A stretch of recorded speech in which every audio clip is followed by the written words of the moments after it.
So last time they ended up telling the cops that a separate bunch of homeless people attacked them, and that's how Mildred got stabbed in the face. That was after they said it was like devil worshippers dressed in red robes that were in the basement, which killed Susan. Oh wow, okay. So 2 groups of squatters, huh? Yes. It's an outbreak. Damn, Totally. squatters everywhere. They Totally should know their plausible. place. They should go to the homeless home.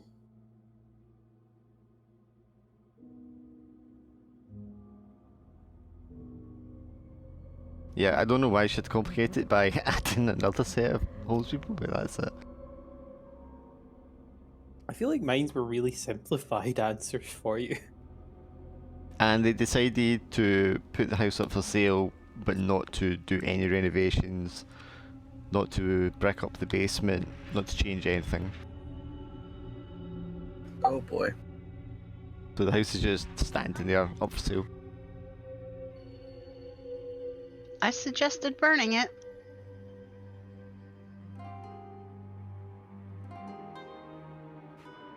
I need the money for my medical bills. Well, Yeah. My wife had briefly suggested just leaving Susan down there and not telling anyone. Yeah. I mean, Yeah, that was Laura's thought, was just leave her. Mildred's fucking brutal. I know, she acts a bit sweet, but she's actually evil. She's so fucking brutal, Jesus. yeah, I would have expected Susan, being the mortician, to be like that. I will say that Schiann, ever since he left y'all, has been just trying desperately to forget everything. Is just like, nope, I'm just going to continue my work. And Very, very, very drunk. Yes, of course, Irish. That's racist. Ding. I mean, if you're in Scotland, it's just factual. And I'm also actually Irish, not fucking hell. Almost said I'm actually racist. Well, it's good to accept it. And then you can do better. I was out drinking one night with 2 Irish guys, and one of them just couldn't keep up, man. Yeah, fair enough. We went to the place 10 AM or something like that, because we went right through. And we were there in the morning, and this woman was like to him, she was like, I'm not serving you. He's like, what? She's like, you're too drunk, I'm not serving you. I'll give you like a shandy, which is like half cider, half lemonade. Shandy. I was They give fucking, that to children. I was fucking rolling, man. That's hilarious. To be fair, even though I'm Irish, I probably would be a lightweight. I don't drink at all, but like I imagine if I started, I'd be an extreme lightweight. Like I'd get like the really fruity, girly drinks. But they're the tastiest ones. I was gonna say, that's because those taste good. Like I get mocktails and shit like that, which is basically just non-alcoholic stuff. Yeah, I always go for like the fruity and flavorful. I don't drink. really drink anymore, but when I had my 2 American friends over, I spent like 100 quid on just like everything I could get my hands on, just to see what they would drink. And they barely touched it, and I was up all night drinking myself. Nice. I could see you, Callum, with the fruity cocktail. Definitely. I With the only little drink things that are umbrella. delicious. I don't Amen. drink Yeah. things that taste bitter or sad. I feel like that's the only way I would start drinking would be like, does it taste like alcohol? No, thank you. My favourite's actually Sambuca. Oh, licorice. I just love the aftertaste one. Oh, that is just foul. No wonder why you like this game. I recently found a rum that I really like. Oh, And it too goes sweet. really well with Pepsi Max, which is Dead Man Fingers Raspberry Rum. When I was 13, 14, I bought a bottle of Malibu. Because I'd always seen it on the shelf, and I was like, oh, I wonder what Malibu's like. And I was like, oh, it's dead nice because it's really sweet. And it was fucking disgusting. I'd mixed it with iron brew. Oh, it was foul. Oh, I see what your problem was. Yeah, I was gonna say that. Still Sounds drank the whole bottle, but ugh. I used to quite like the Malibu, the sort of tropical one. That was quite nice. Yeah, I know what you mean. Rum's way too sweet for me. Malibu's coconut, isn't it? You I can mean, get it's rum. the pineapple one as well as in the tropical one. That was quite nice. I think it has coconut milk in it, yeah. It's sickly sweet, ugh. Anyway. So it is now Friday the 3rd of March 1922. It has been a long winter and it refuses to let its grip go. It's barely above freezing in the city. Snow continues to shower down on occasion, although being Scotland it's more often sleet. So you have this horrible icy, mushy ground all the time. A month has passed since the awful night, the night that haunts your dreams, the night Susan died so horrifically in front of your very eyes. In that time you've tried to rest and to heal, but the memories are so etched so deeply into your psyche that your mind will not let it go. The Corbett house has been put on the market, and not one of you has felt the desire to return to it within its cursed walls. For now it remains unsold, empty and abandoned. The police appear to show little interest in Susan's murder, which is as worrisome as it is convenient. The press, however, did give some coverage to the addition of horror to the Corbett House tale, which is in the newspaper clipping that you have. Jack McKee's lawyer, Mr. Mackay, has invited everyone to a lunch at the North British Station Hotel. So this invitation has been extended to each of the inheritors. And although he's not here, Mr. Finlay, or Mr. Young rather, being a friend of Father Campbell, would have invited Schiann along because of the nature of the meeting. It's not so much to do with the inheritance, although that is the surface level it's about. It's to do with a relative of Susan Reed's, who has made herself known. Has come asking questions and seeking answers. Oh shit.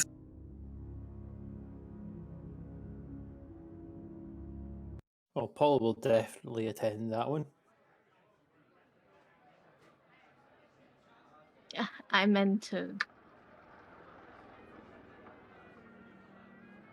So you're meeting for lunch, so you'll be meeting, just before lunch.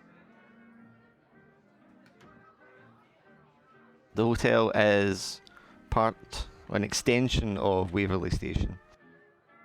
It's an extremely large and grand hotel with a large restaurant down to one side of the building. Prior to attending your actual booking in the restaurant, you'll be sitting in the lobby. There's these lovely big round tables. Trying to remember his name. So Paul and Mildred usually arrive and you'll recognise Mr. Mackay sitting there, very well dressed, smartly dressed, waistcoat, suit, his little rimmed spectacles. Mildred, of course, you are now sporting a rather attractive looking scar on one side of your face, which you may or may not still have some bandaging over. And Paul, although your eyes have recovered, you now have to wear spectacles to aid your sight. Joyous day. There's a woman sitting beside Mr. Mackay, and Shai, if you want to describe what she looks like. She's very small, petite, brown hair. She's young. Sorry, my husband's distracting me. She's about 30, not flashy or anything, modestly dressed.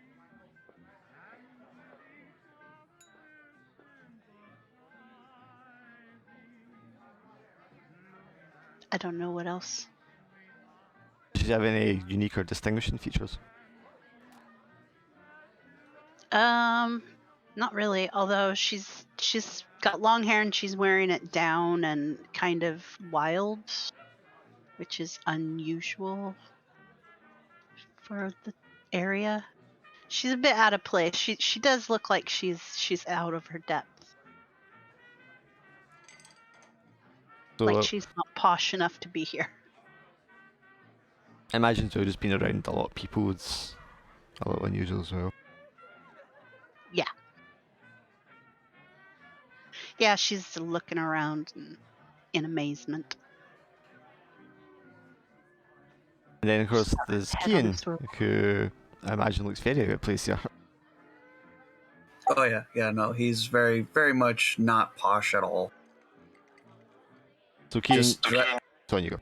dressed in his like nicest work clothes, and that's basically it. Yeah, Mr. Young's told you that you're going to be meeting a lawyer today, which is something you perhaps someone you haven't interacted with before. Yeah, basically.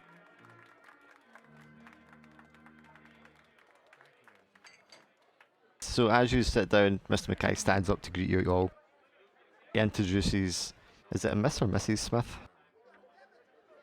Mrs. Introduces Mrs. Smith.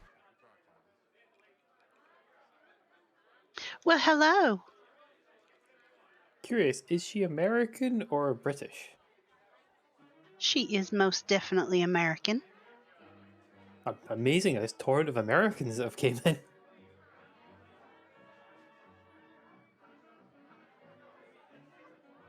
Mrs. Smith is a relative of Miss Reed. She too came from the United States. And she'll be dealing with the inheritance on Miss Reed's behalf, following her unfortunate passing. Kian's probably struggling really hard not to look nervous and just not make eye contact with anyone.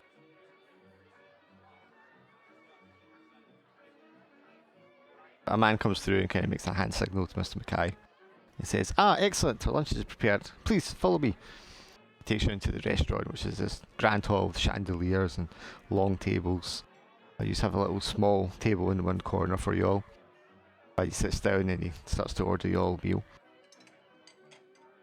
Oh, you must try the beef here, it's absolutely delicious. I think before we're heading through, Paul would probably sort of pat Kian on the back and say, "Come on, man, get a grip of yourself."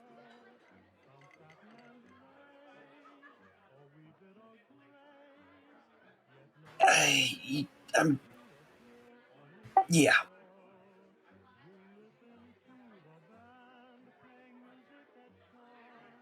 Mrs. Potts is just staying quiet. Mildred is just staying quiet. Mrs. Potts, I must say, you're looking rather splendid. Why, thank you. How are you doing after your unfortunate incident? Getting there. An overbearing husband. Ah yes, I saw him drop you off outside. I can't blame the man though, it's a terrible thing to go through.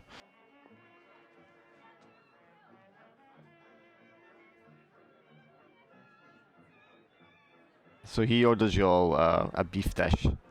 When it's served, it's quite rare, and the meat's a little bloody. He starts to tuck in immediately with his knife and fork. Mister, I think you forgot to cook this one. No, dear, it's a European thing. It's often served quite rare. Oh my. You sure do different things different over here.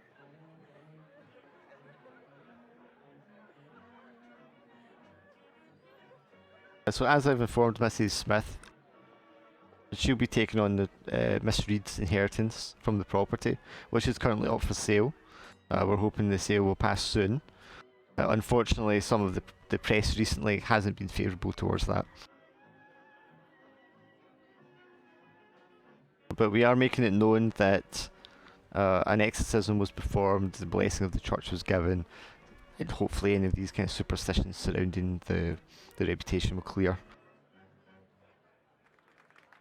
There's also the possibility that the novelty of a haunted house as it is might actually attract a buyer.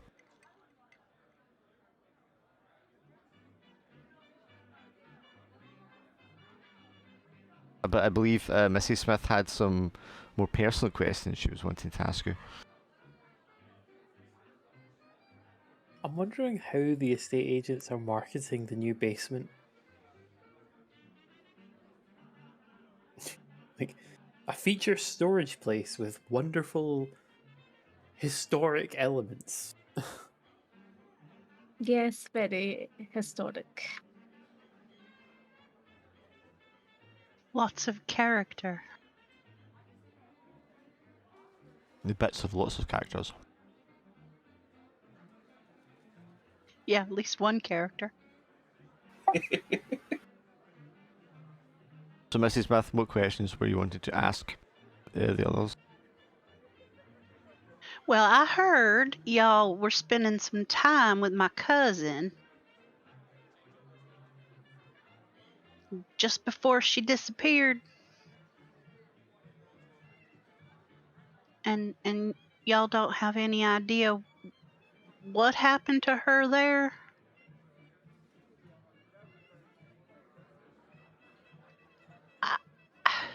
I mean, I understand that it was what you call them, squatters, but unless y'all have a much worse homeless problem than we do back in America, I just find that kind of crazy, if you know what I mean. With all due respect, of course.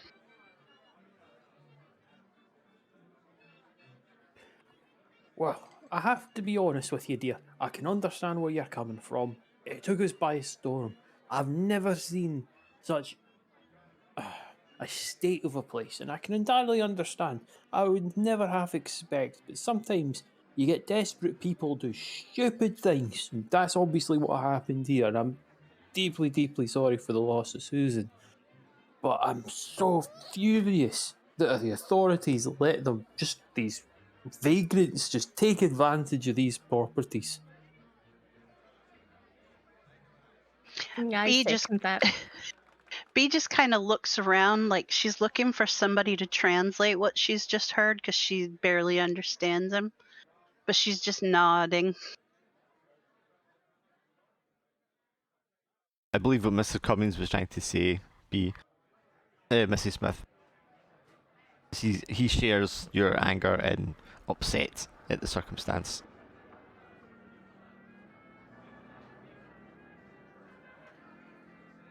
Oh, hun, I'm sure. I'm sure it's been traumatic for all of y'all.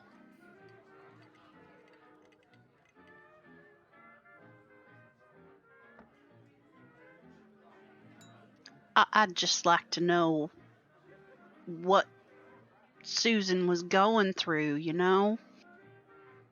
Waiter comes over and tells Mr. Mackay there's a telephone call for him. Oh, excuse me for a moment, ladies and gentlemen. He gets up and leaves the table.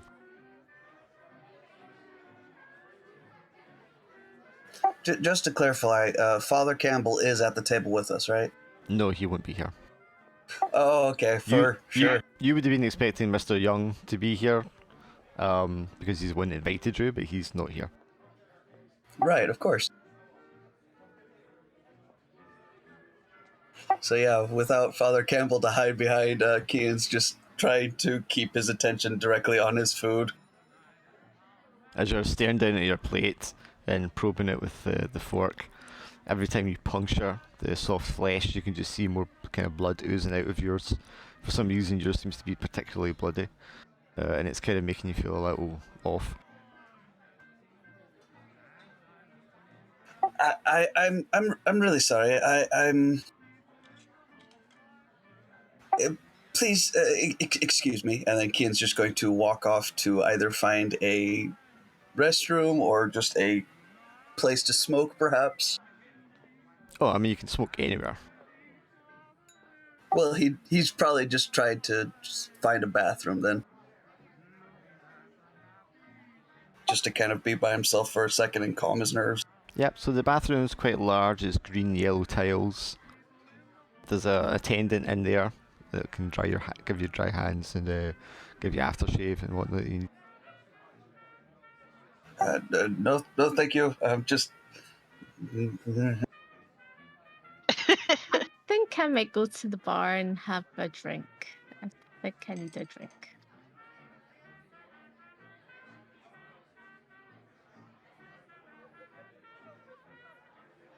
It's unusual for you, Mrs. Smith, to see people drinking at lunchtime. Oh, she's definitely got a look of shock, like, oh my god, people are drinking at this hour? A lady too. Yeah. My goodness.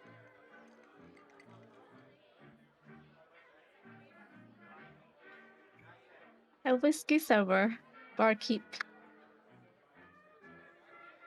The guy just raises one eyebrow at being called barkeep. But he serves you your whiskey sour.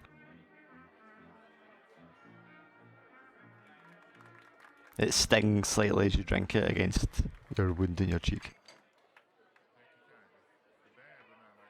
You can feel your hand shake a little bit as you try to put it back down on the counter afterwards.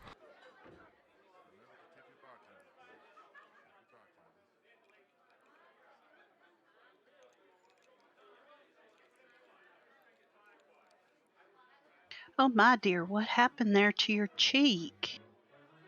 That looks absolutely dreadful. Oh, that's a long story.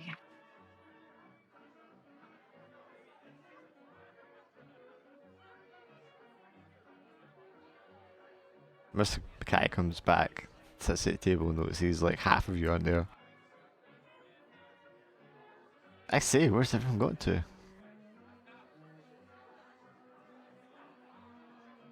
So he looks at you, Paul, since you're practically the only person at the table. I think they went off for drinks. Oh, I see. Well, I suppose it is getting on. I was hoping, Mr. Cummins, perhaps you could take Mrs. Smith and show her the property. And maybe talk her through what happened to you and the others that night. That sounds sensible. Hopefully there's no more squatters in the damn place. But yes, I think that's a sensible idea. Yeah, I'll definitely give her some answers.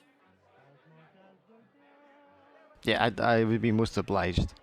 And hopefully we can conclude this business soon enough and we can all move on with our lives. He gets up and he goes and pays the bill before leaving.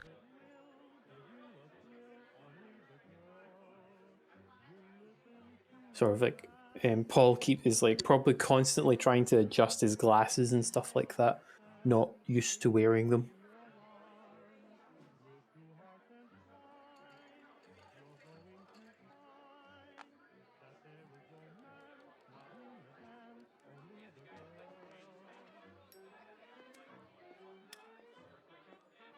When you come back out, you see that Mr. Mackay's left and it's just kind of Paul at the table.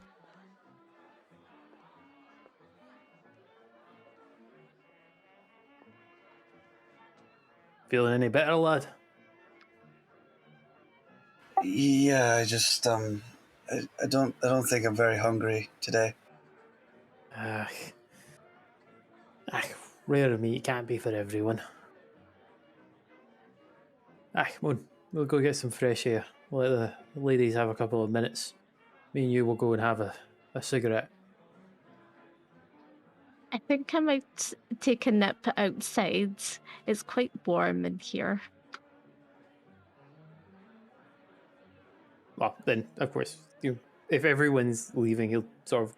Obviously, I know our American friend is not at the table right now. Or not at their desk, but we'll obviously go over, ask them to come with, so they're not being left on their own.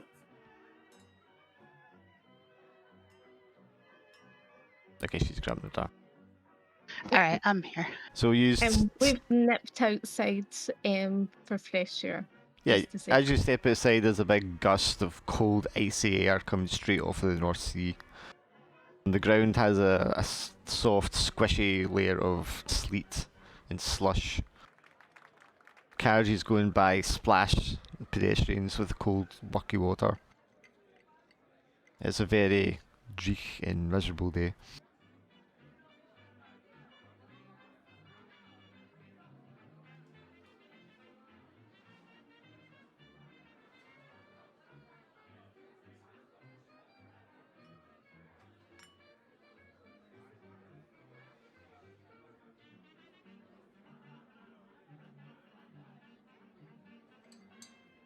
So what do you want to do?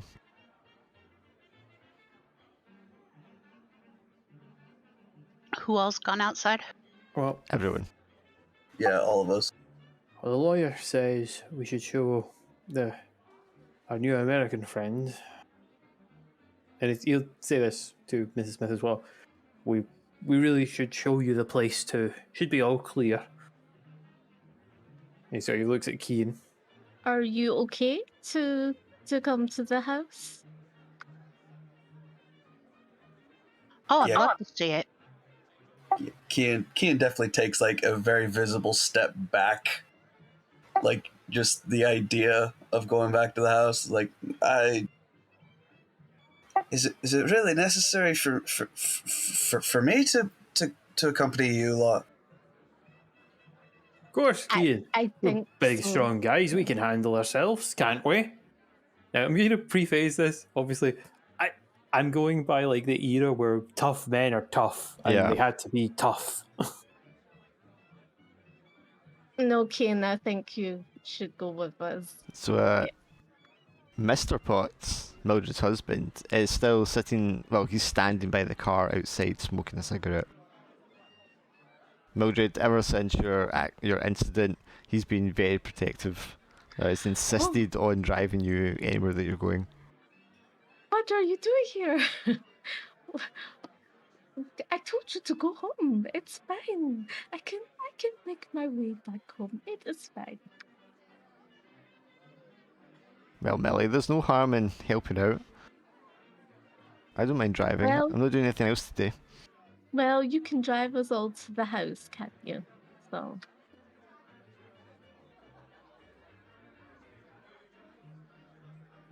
You're not going to introduce me to your friends, Millie? yeah, sure.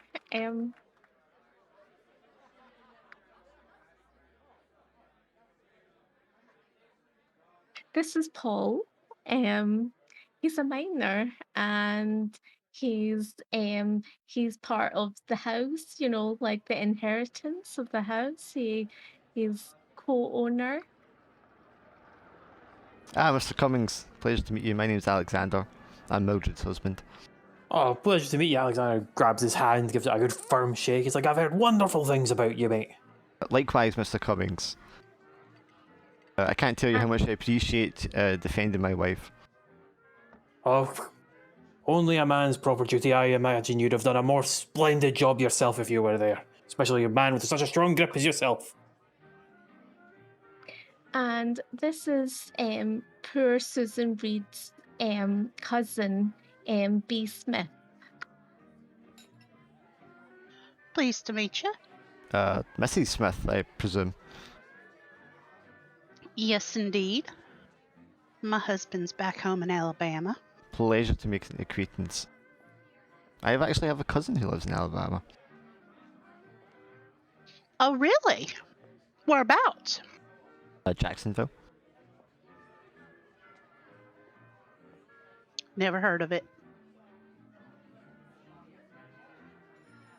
And this is Father Schiann. He's quite quietly spoken, so be gentle. Father Keen. Not exactly a father, more of a an understudy, I believe. Oh, quite.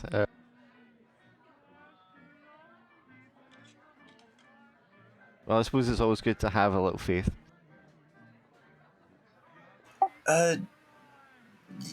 Too true. Sure. So the infamous house. I'd be eager to see it myself. Mildred has been reluctant to take me there. Although I'm somewhat familiar with the address.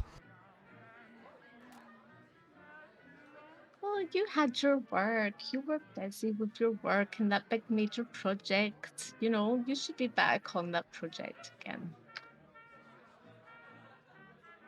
Yes, well, someone needs ferrying you around. It might be a bit of a squeeze, but we should all be able to fit in the motor vehicle. He gets round to the front of it and turns the crank to start it up. Yeah, Kian kind of takes a moment to, for one thing, acknowledge the car and like how ballin' that is, and then kind of looking at those of us who were there at the house during the weirdness, and then the people who, as far as Kian knows, has no idea what happened there really, and is really struggling to act ignorant of what he saw.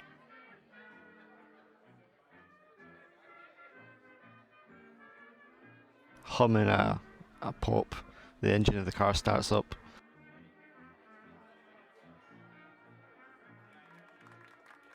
Right, shall we be off? And he opens the door for you all.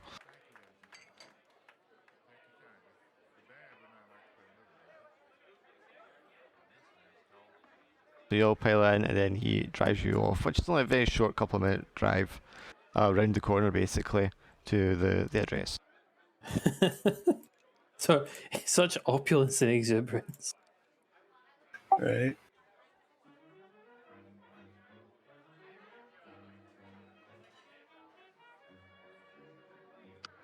Kian, I think you should be the one that should, like, you know, welcome Beau Smith in, you know? Mm-hmm. Kian just like slowly turns to Mildred and just stares like, "Why have you done this?"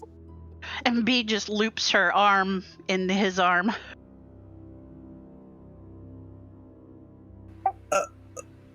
Let's go, darling. Of course, of course. Right this way. As you approach the road with the slush of the street splashing everywhere around you, this street seems slightly darker overhead than the rest. It's still the middle of the day. It's like I said, it's very overcast. The wind is quite strong. You can see the trees blowing around the property. The shutters in the windows flapping uncontrollably. But other than that, it looks quite normal as you pull up. You drive along the small driveway through the overgrown trees and bushes up to the property proper. Kian, maybe you could give Mrs. Smith a wee look around. You know, me and Paul, we can stand down here. We're fine. You give her a little look around and chat her through the place. Oh yeah, there is a very, very distinct look of like anger, but also just like really restrained and just a very, very trapped expression. And of course, like the first thing he notices is A, he doesn't have a shotgun again, and B, Bruce isn't with him this time. I think Because he was just going to lunch. No, because Paul wouldn't have brought his toolkits. Because again, we were just invited for lunch. And then see, yes, Paul wouldn't have any gear. Yeah, there's no flashlight as well. Oh, for God's sake! Is it still day? Oh yeah, we were just at It's lunch. daylight, Okay. yeah. Okay, yeah, sure. So, yeah, Kian will reluctantly, but of course totally obligated to show Mrs. Smith to like the front door of the house, and he almost kind of tries to like, well, here it is, and but probably is dragged inside. So Alexander will go with you. B is just chipper and cheery because she's excited, and she thinks she's being treated like a queen. And of course she's expecting a cut of this fine place once it gets sold. Exactly. Alexander will go with you, Keen. He's also keen to see what the fuss is about in this place. Oh, I think you should come back with us. I need you to help me with something. Don't be silly, So Millie. Come on. No. I think there's something. I think I see smoke in the car. I see smoke in the car. Don't be ridiculous, Millie. Come on. Come The and poor women's came all the way here. There's smoke in the car.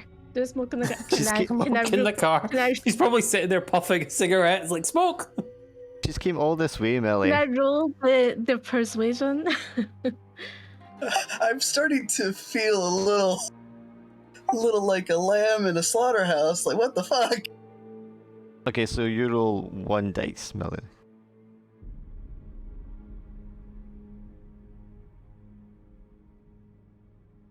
One d6.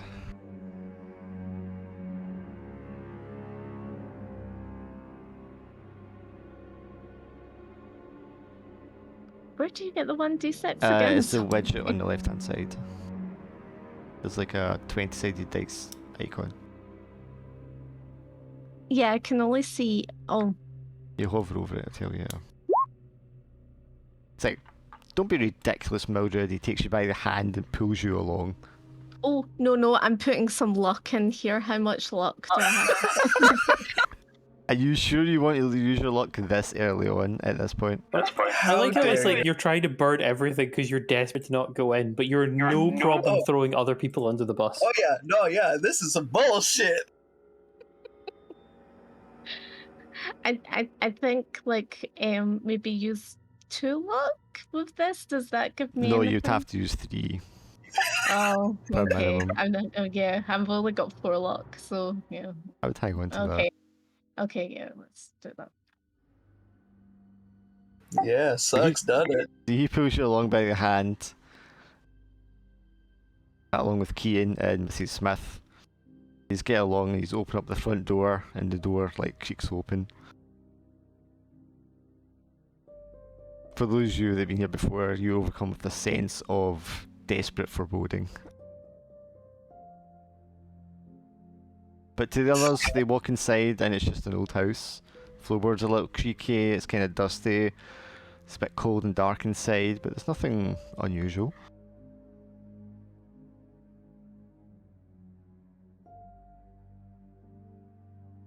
Kian's like racking his brain trying to find an excuse to leave, but he's done all his chores at the church. There's nothing to be fixed. He's just got no reason to not be here. Paul will probably take some time and just sort of like look in each of the ground floor rooms. Kian, I think it would be nice if you said like a little prayer or something like that, maybe some sort of prayer that we've spoke of recently. There's like a bang bang of shutters kind of just slamming in the wind. What a wonderful idea, Mildred. What an absolutely splendid idea. How about you lead us along? Do you have the worksheet? We can both say it. The whole team can say it. Why don't we introduce it to B as well? Would you like to, in a Lord's Prayer? Yes. Alexander knocks on one of the doors and says, "Hello, is anyone in here?" No, Mildred, I don't have the Lord's Prayer with me. I went to lunch. I think it's quite safe, Millie. I don't think anyone's in here. I couldn't agree more. Let's go somewhere far warmer.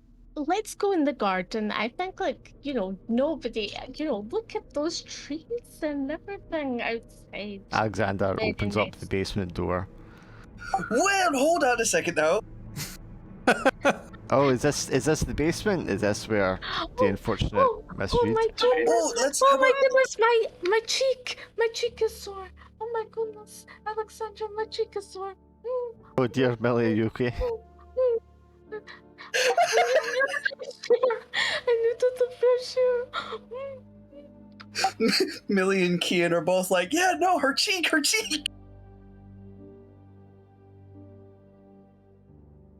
Right, okay, Millie.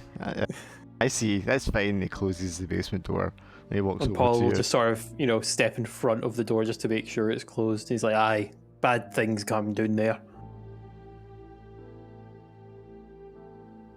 So it's a bit of a state of the place. Are you sure you don't want to spend some time getting it done up before you try and sell properly? No, that's too expensive. No. I'm sure it wouldn't take much to get her fixed up. Just needs a bit of Dee TLC. Dee, you don't know the prices of Edinburgh furnishing. So, Matthew Smith, were you not informed about what happened to your, as well as your niece? No, I heard she disappeared and I started my journey over here.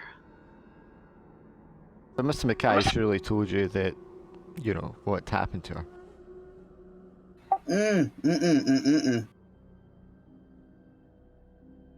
No, I'm sorry. Oh, my cheek! What's happened?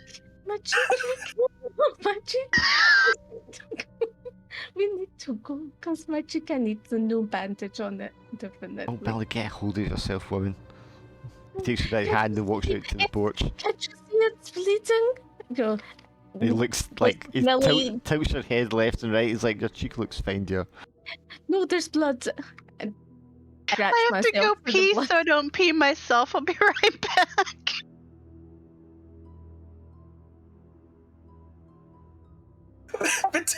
between Millie and Kean, like trying desperately not to be here. B and Alexander, who are just like, yeah, sure, let's go exploring, and then poor Paul. I think it's like Paul, you know, like Paul is in his head, he's uncomfortable, but he's giving off the impression that he's a big tough man. Mm-hmm. But, you know, I think anyone that properly looks at him could probably tell like he's fidgeting and stuff like that. You know, like little things are, if you focus on him, it's obvious he's uncomfortable, but he's giving off the impression of big gruff man. It's like, yep, totally fine. Oh yeah, Kean is being dragged along. He is walking in lockstep. Oh, I'm having a fainting moment. Where's my fainting smelling salts? I need to go to the garden. Damn it, Millie, you're such a drama queen. He takes you back and puts you in the car. Like, You think that? now, will you be okay out here? No, I need you. You need to sit here with me. Okay, dear, okay. And he gets in the car beside you in the front seat. Paul's gonna shout, Kean, are you out with Mildred then? No, I think I'm still locked arms with B. Smith. Because Paul will probably, yeah, you know what? Paul will just sort of say, like, basement's out of sorts for the moment, but we'll show you the rest of the place. And he'll start walking down the hall or going up the stairs towards the danger room, which the bed flew out the wall.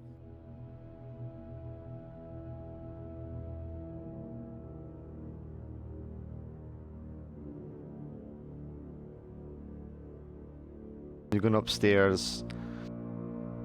The fluttering sound is a pigeon that's made its way inside. It kind of bats itself against the walls and into one of the rooms and out of the broken window. Walk into the room of the broken window. It's empty, as you'd expect. Looks quite ordinary. Is this the room that the prayer Yes. was? Yes. Okay, yeah.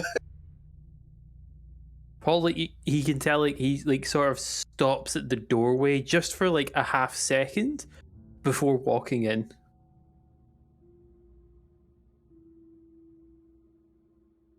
And sort of wanders over to the broken window to sort of to look down to see probably the mangled remains of the bed. Yep, smashed bed and the glass is down there. There's been some light coating of sort of slush and snow over it. Maybe some leaves blown over, but other than that, it remains untouched. And he's like staring at the shutters, and he's like eyeing the roof, like the corridors and stuff like that, half expecting to see like stains or leaks and stuff. Right. So this is where Father Campbell asked me to perform a exorcist.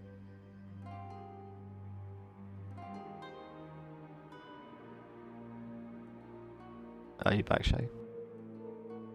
Huh? Yeah, I'm back. Yeah, so the two of them take you upstairs and show you the upstairs rooms. But nothing unusual really happens. It's cold and it's windy and it's kind of dark. But, no, nothing really seems untoward.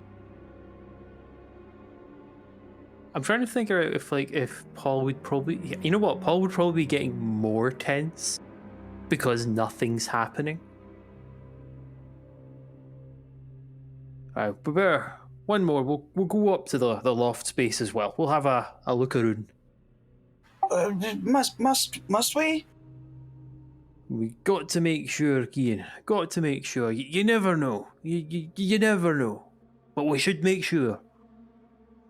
So you go to the closet at the end of the hall, reach up to the little 2-inch of string, pull it down. There's a sudden, frightening thunk as the wooden ladder shoots down. Cian No definitely- hiding. Paul definitely jumps at it. Oh, Listen. Cian does too.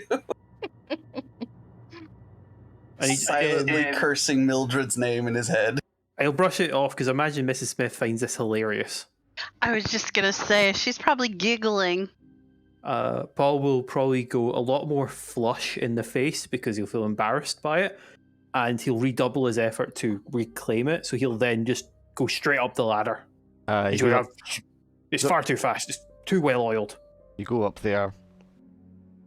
There's a single window, so there's a very little bit of light coming in, and it just softly gives this shadow impression of the gramophone on the little table in the middle of the room. That immediately causes Paul to stop for a bit. Right, well, we've checked the attic. Oh, don't be silly. I mean, there's really nothing up there, ma'am. We've seen the house. Is there nothing else that perhaps? You fellas are just too much. And she's just gonna stomp up the ladder. Paul will offer a hand up the final bit to help you up. And of course, Right, Ooh, a gramophone. Oh, always wanted one of them. it has a single wax cylinder fitted into it. Cian's probably still on the ladder and is just halfway up it and is just kind of staying there. Well, B's just gonna go right over to it and start winding it up, assuming it's just a wind up. I think Paul would be reaching down to see if he can help Cian, and then notice what Mrs. Smith's off to go and do. Yeah, that she's kind gone of- off. Yeah, it frees halfway to helping Cian, and is just staring at her, and his eyes are flicking between the gramophone and the back of her head, what's gonna happen? And he's forgotten about Cian's entire existence, so he's kind of in this sort of half squat, about just starting to reach down, but it's not really past his knee kind of thing, as he's staring at Mrs. Smith and the gramophone. And as winding up, the music starts to play.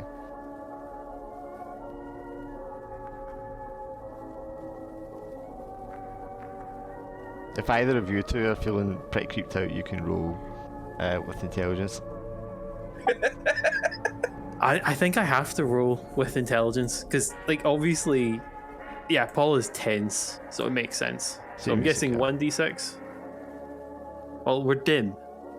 Yeah, we're both dim. So it would be So it's 2d6. 2d6 and you take the worst. Oh shit, I goofed up. Sorry, don't take the worst, you take the... Yeah, you do take the worst. Oh, 6, so you're going to take a... No, you take the worst, you're 2, you're fine. Yeah, you're both fine. We're both a Of course bit we're creeped fine. out, but we're okay. Of course we're fine. We're just having to wrestle the thoughts in our heads. No, it's Yeah. totally fine. And it's nothing's happening. And I think Paul will give a look to Cian, and it's one of those looks of everything seems alright. And it's like that knowing no words need to be said kind of look as he reaches down further to offer a hand. Yeah, Kian's starting to realize it's kind of silly. It's kind of silly. Just all right. So Probably, actually, you know what? Yeah, you're right. Paul will have a chuckle. And that'll probably help Kian as well. Are we both chuckling about it? 100%. Yeah, that would. Yeah. So yeah, Kian takes the help and gets up into the attic proper. So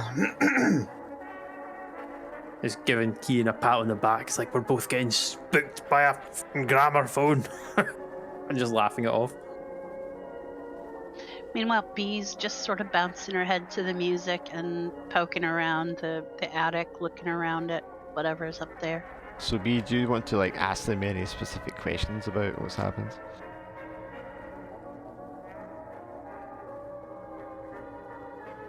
Other than what's happened?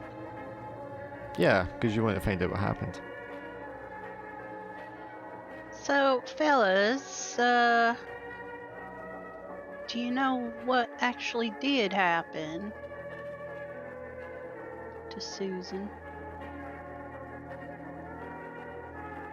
well, I don't think I'm very a reliable source. It all happened so fast, really. There was these, I guess the best way to describe them is just squatters. They were in the basement. This emaciated person, well, obviously hadn't eaten in a while. He was trying to. We have another associate professor. Tried to wrap its hands around his neck and had to beat it off with a hammer, and the thing still came up. So must have been taking some of that opiates. Aye, you know what? Probably an opiate den down in the basement. That would make a lot of sense, wouldn't it, Kian? Aye, someone taking opiates. I've seen them. It's like when that happens, they just shrug off anything, and that would explain the emaciated look and stuff. And maybe that's why, yeah, and they went for Susan. Poor Susan. Didn't have a chance. You notice B, in the corner of the room, there's like a old children's doll lying on the floor, and its left arm is being torn off, and the stuffing is just poking out. Oh, would you look at that?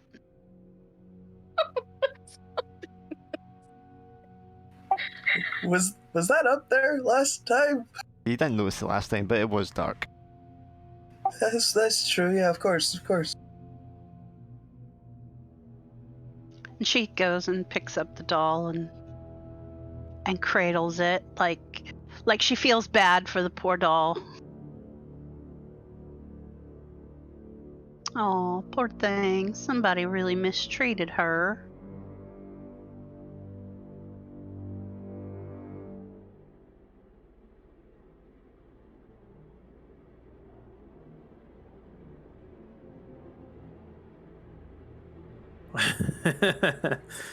What do you want to do, and what does Kian want to do? Me, I want to get the fuck out. Kian though, he's not as creeped out as I currently am. It's a little weird seeing the doll, but at the same time, it's a doll. Nothing bad ever happens with the doll. Well, do you know, like, this would be the era before creepy dolls like Chucky and stuff. Yeah. That's what I'm saying. Kian's not creeped out by the doll, but I definitely am.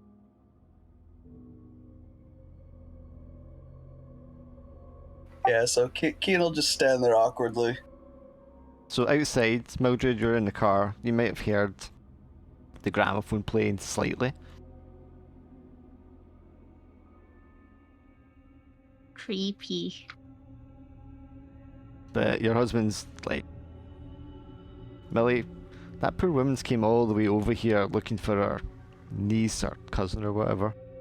Like, at least you could do is show a little respect and, you know, give her the time of day. Oh, I've already spoken to her. It's fine. Yeah, but she didn't even know that she'd been murdered. I mean, geez, someone needs to tell her. Well, those devil worshippers, you know. That's what you keep saying. Maybe you should take her to like the police station and have them explain to her what happened. You know, some sort of factual evidence. Maybe, but I think, you know, we have a 6-year-old daughter. Like, you know, you shouldn't keep Nanny waiting. She's at school. Oh, is it at school? It's Friday. Nanny was with her. I love watching Mildred struggle to get rid of her husband. You look tired as well. You look exhausted. You barely slept. I really think that you should go home, get some rest. I've slept just fine, Mildred. You're the one that's sitting up all night, agonising over that priest or reverend or whatever. We're not going to discuss that. Shh. I think you should, Millie. I think you should tell this poor woman about what happened. About what you suspect happened. I think sometimes we... Shh. And he just steps outside the car and lights up a cigarette.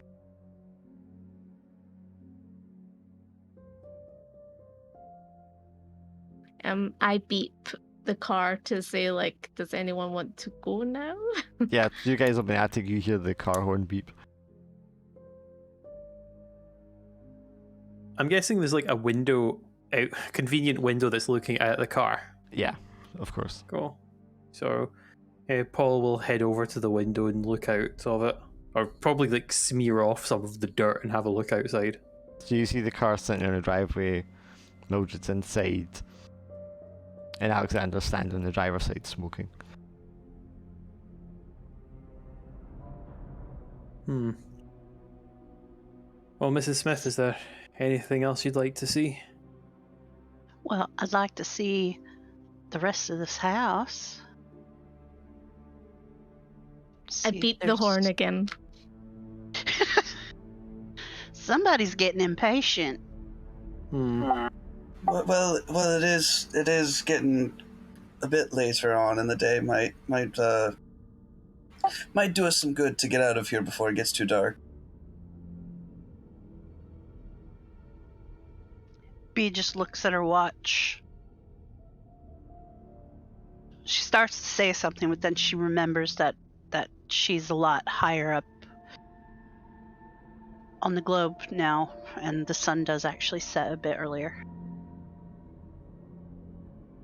But 2 in the afternoon seems a bit early.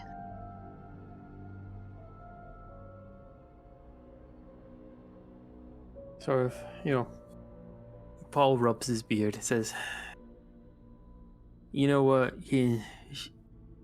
the woman does have a point. We should maybe look in the basement.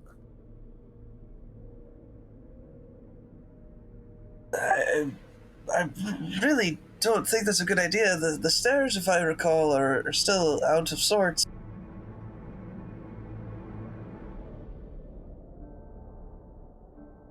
Well, I mean, if they're still out of sorts, unless the police decided to rebuild them, I think you might be onto something. At the very least, we can open the door and show Mrs. Smith. She just doing that thing where she just like holds the horn down now. I'm sorry, I'm just thinking that's Laura's whole input now is just gonna be beep.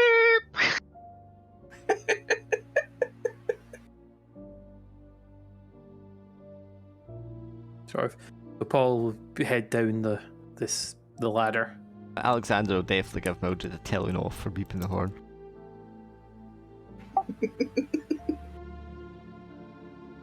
You can't Bee's hold me in unfazed. front of people. That's She'll just ready. follow Paul down.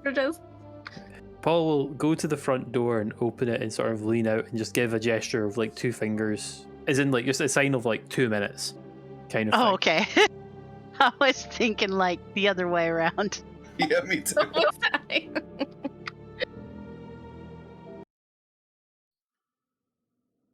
Right, Mrs. Smith, let's well, then just Paul will open the door for the basement. The place still smells of stale and death. Woo! That is one powerful smell. Now, the stairs are compromised to say the least. I really would not recommend going down. I'm a country girl. I can handle it. I've climbed so many trees. And she just starts making her way down. Now, Mrs. Smith, I really insist this is not a good idea. It is pitch black down here. There's no light. Do Americans just not listen to us? I don't understand. Well, you know what happened at Civil War? I mean, obviously, they just do alley, obviously. I can hear you. Ah, shit. I know you can, you're right there. And it's pitch black, and we told you the stairs are falling apart. Either y'all got a candle or a torch. Isn't that what you call them? A flashlight. Paul Fresh just out sort of of stands there with his hands like on his waist. Like he doesn't even pat his pockets, he's just looking at her. fresh out Cigarette of lighter? afraid. A match. I think it's fair to assume he's got matches. So probably will offer some matches.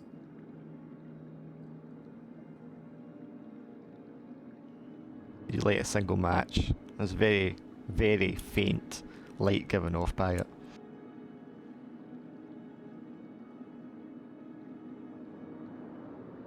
You can see. She'll. There you go. I was gonna say she'll look around quickly just to see if there's anything on the floor nearby that like paper or something. So that she peering down, you can see the hole in the broken stairway. You can see what's left of the stairs looks quite unsteady. You can see dried blood smears on the stairs. You can see what looks like some sort of dried up, thin, wriggly thing on the stairs. There's quite a lot of them. Oh, good heaven.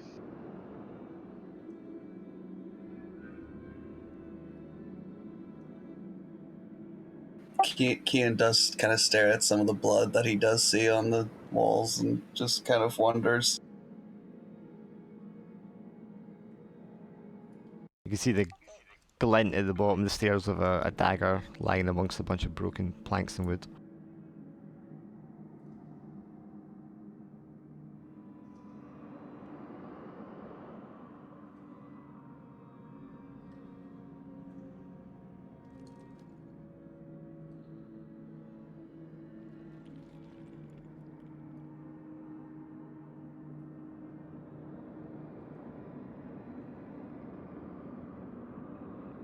Do you wish to venture down there into the dark? She's a bit creeped out now, seeing the blood. Good Lord, what happened here?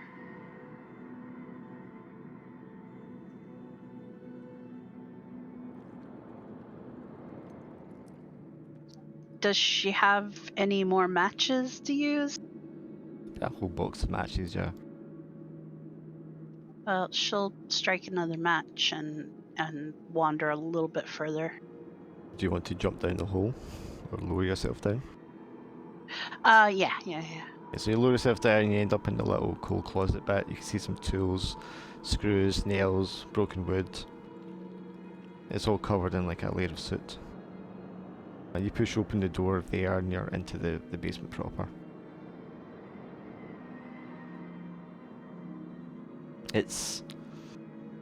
You feel as if, you know, there's a whole world above you, pressing down on you here.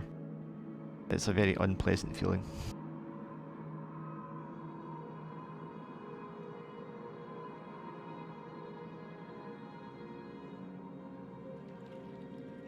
But it remains quiet and still.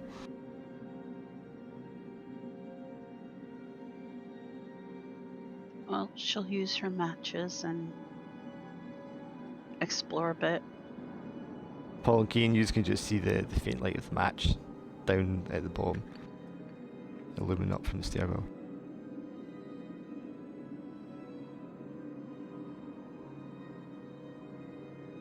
There's a bunch of broken picture frames, wood. You can see spattering of blood all over the place. There's like one area where it's kind of concentrated.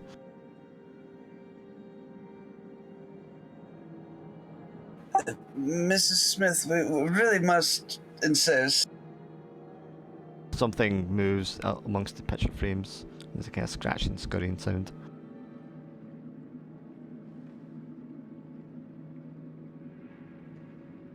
What in the good Lord is that?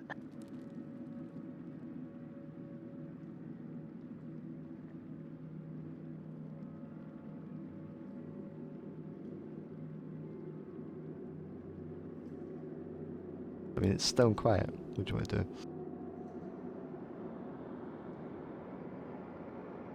Well, I'm just as confused as a fart in a fan factory. A What rat the hell is comes. going on down here? A rat comes bursting out of the picture frames and runs past you into the walled off section where you can see one of the boards has been pulled back. She's gonna get close and have a look. So this is the little passageway that goes in the crawl space. The floor here isn't stone anymore, it's dirt. The wooden panelling is flimsy. When you get to the other side, there's a larger area, again, pitch black. And there's some pallets laid out in one corner of the room and a small table.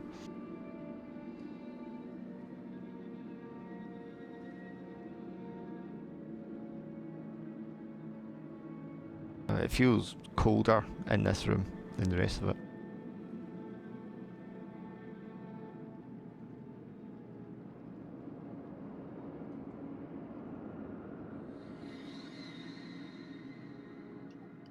She's not scared of anything. She's just gonna keep looking around in there towards a table. She's definitely creeped out, but she's not thinking of anything crazy.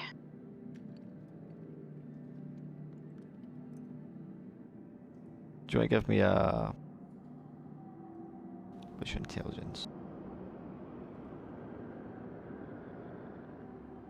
I don't know. Dim. You want to roll two We are all dice? very dim. You want to roll two dice, choose the worst. Cat, get off me.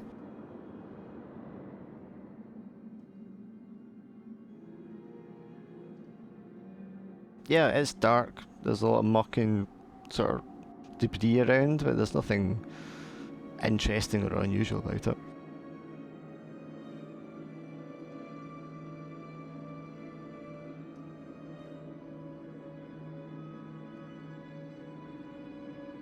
She'll just turn around and head back.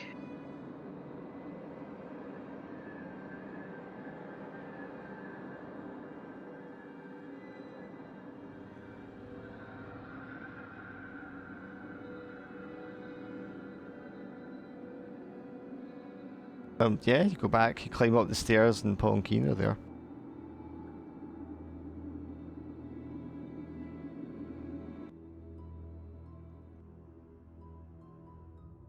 Right, well, I believe Miss Mildred is rather insistent.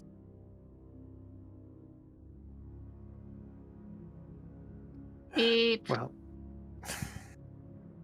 do you want to go and tell her just a couple more minutes? I'll wait for Mrs. Smith. She'll reach a hand up to get a Yeah. bit of help Paul- up. Paul will definitely go down and help up. Bless your heart.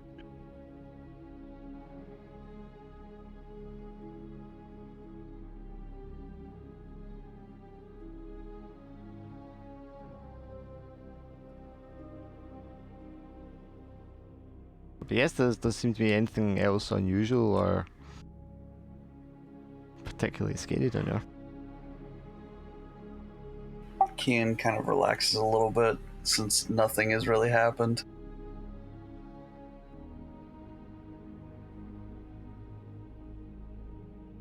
Alexander comes walking into the house. I'm frightfully sorry, everyone, but my wife's getting rather impatient outside and wishes to leave. If any of you would like a lift, I think we'll be going now. Yeah, I would very much appreciate it. Thank you, sir.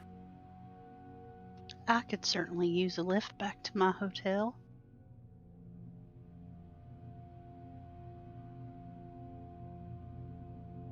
Mrs. Smith, my wife is reluctant to say it to you, but I feel like I have to tell you. She's been quite disturbed since the death of your cousin, your niece, Miss Reed. My cousin. Yes, obviously she was present, when she was murdered, and she has been quietly fascinated, almost obsessed, I would say, about a man she believes was involved in this murder.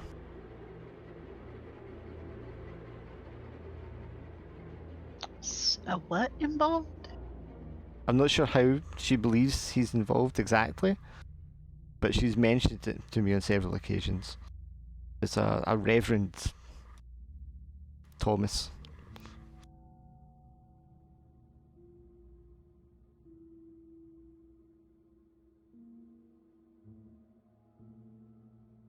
Well, I'd like to speak to this Reverend Thomas. I believe that she'd mentioned it to police, but I'm not sure that she's actually followed up the matter with them since then.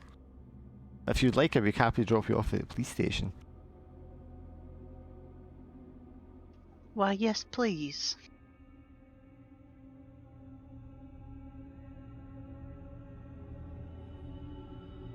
He gives a somewhat slight disapproving look towards Paul and Kian, because obviously you guys have not mentioned this to her at all. Yeah, they've not said a thing. I mean, in Kian's defense, he doesn't know anything about Reverend Thomas. I mean, maybe he assumes you do because you're supposed to be a clergyman of some sort. That's fair, yeah.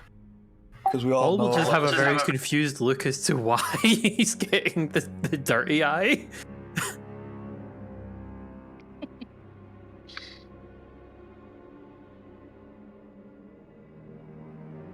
Yeah, so he leaves outside and gets in the car. Mildred, I just went ahead and told her. I know you wanted to, but for whatever reason you didn't wish to share it. But I don't think it's right to withhold it from her. Why did you say? Why? She's right to know, Millie. Yeah, yes, but sometimes not in a scary house. We could have just went for like tea and biscuits. Well, you could take her for tea and biscuits after, dear. But she knows now, and we don't have to stay here.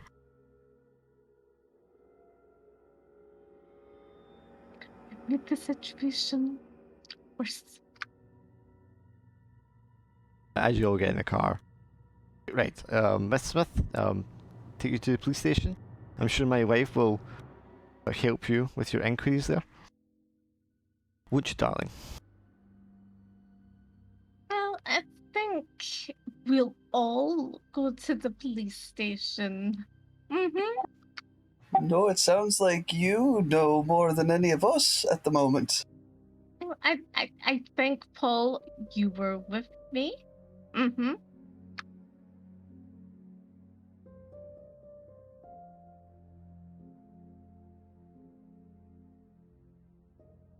And Kian, you were with me too. Yes, but your husband mentioned the Reverend Thomas that I don't know. So do you just want to fill in Kian about Reverend Thomas then? I feel that it's our obligation to come to the police station as a group. Yes. Darling, drive us all to the police station. Yes, milady, he says somewhat sarcastically. Again, it's a short drive, maybe 5 minutes tops, to the police station. which is just on High Street. I just had to finish replastering that one wall. Could have had an excuse, but no.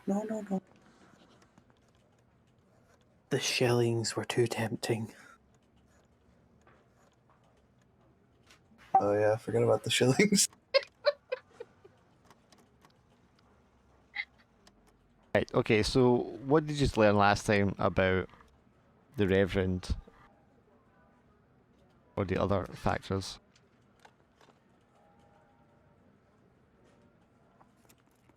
Since I'm assuming everyone's memory's a little rusty.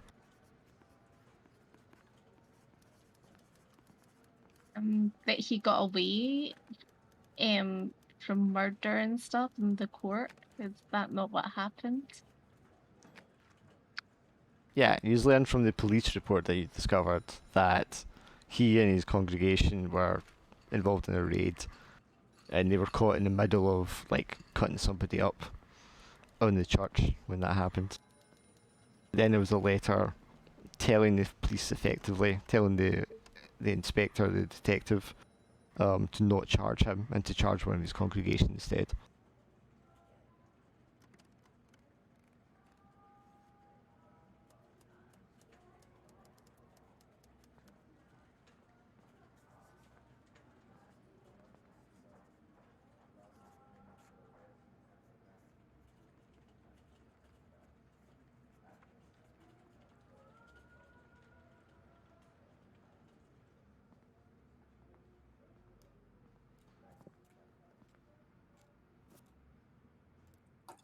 Part of me feels like we should investigate this reverend based on the obsessions of Mildred.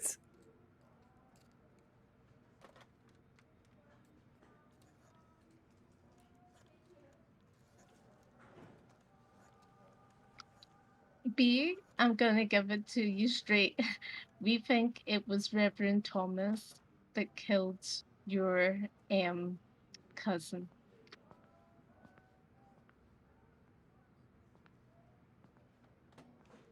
Well, Do you believe in voodoo? oh, I sure do. Well, we think that it might have been him and he was in spirit form. What? Well, this is what we think, don't we? They were chanting. She's just gonna look at Millie and sort of like blink.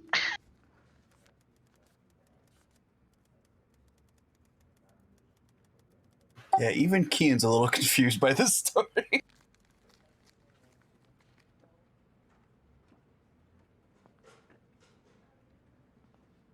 Do you believe in monsters? I'm starting to. Well, there was a big monster in that basement. Paul and Finley and Kian, you know, they took out the monster because the monster killed Susan.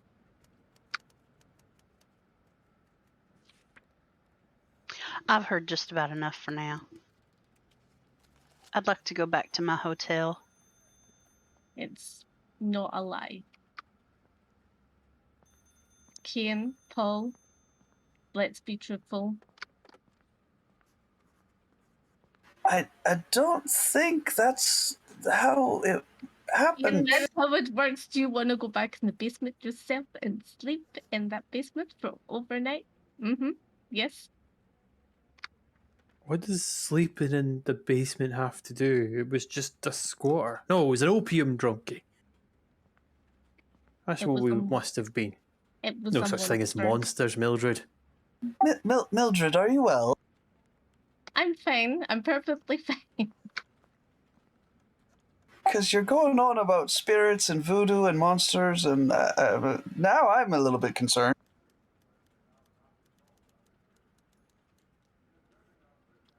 let's go and find out. We want to find out about this Reverend Thomas. I think we need to go and find out about him.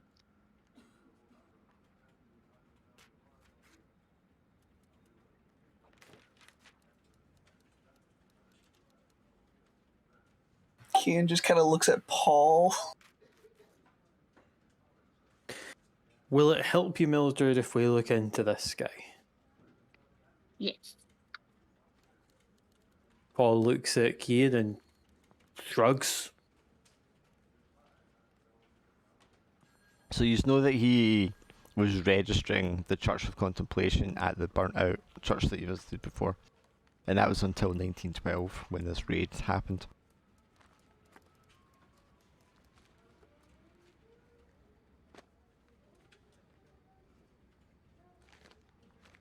And you have the name of the detective that was investigating that time. The constable at the desk told you at that point that that detective had been retired for a number of years now. Can we go and look for his address? You want to just ask in the police station?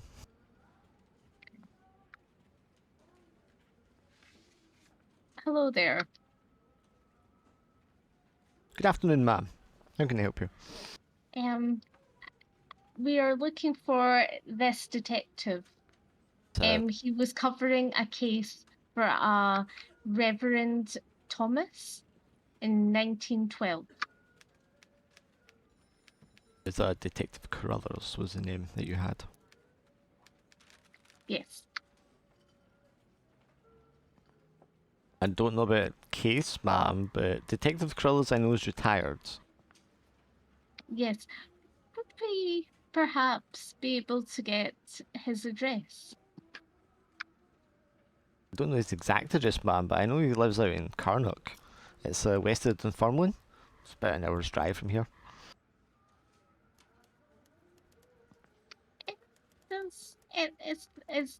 Does that have a retirement home?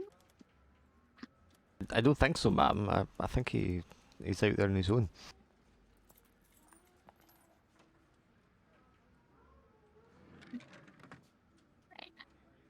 I have some money. If could I maybe give you some money? You give me some information? That would be a bribe and a crime, ma'am. Okay, let's not do that then. How would one try to find this information? His address, ma'am? Yes. I'd imagine it's not really any of your business, but if you're trying to find him, Carnock's got a small village. I'm sure someone would be able to tell you. Okay. Thank you very much. Right, we're going to Carnock. Alexander, we're driving there. You have the car.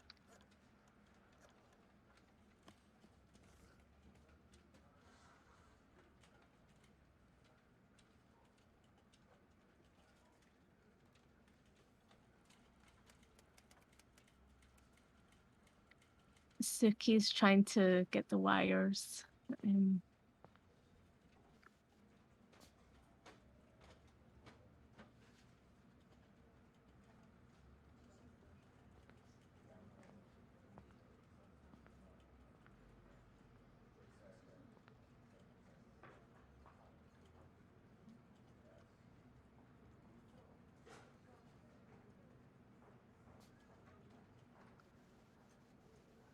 Yes, let's do that. Yes. Yeah, let's go for it. Yeah, Kian's just still dragged along by the obligation. So Carnock Somehow. is... Sorry, you go. No, sorry, I was just saying somehow. So Carnock is a small country village just outside of Dunfermline. It's about an hour's drive from Edinburgh city centre. It's a series of long white stone and brick houses. There's a little church on the one side. This isn't an exact picture, but it's very similar to it. There's a post office, there's a pub, there's a sort of general store. It's middle afternoon, so there's not a lot of people walking around.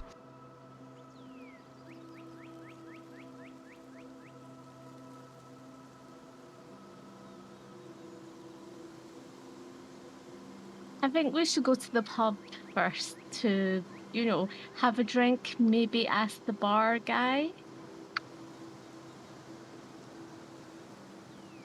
Ask the barman. I suppose a drink wouldn't hurt. So, typical country pub in the middle of a Friday afternoon. There's a lot of men with pipes, smoking, sitting around with a pint. There's a Three couple of guys whiskey playing sour- darts, some people playing cards.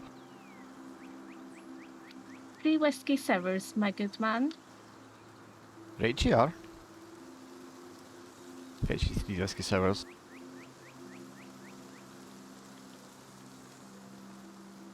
He sort of looks at the whiskey sour and it's like, he's not familiar with drinking a whiskey sour. So, how are you? How are you? Have you lived here a long time? Yeah. All my life, ma'am. Um, we're distant relations to Mr. Carruthers. Have you heard of him? Oh, old Davy? Yeah, I know old Davy. Oh, that way we were looking for him in Edinburgh, but then we were told he moved and, and we just don't have his address. We just want to go and say hello to him.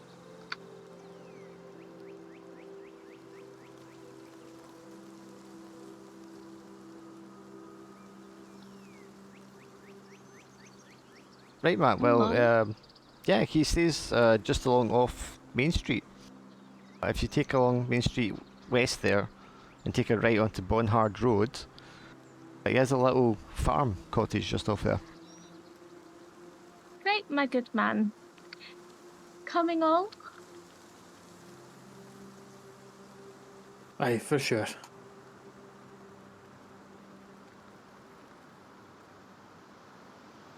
So you take the directions you were told.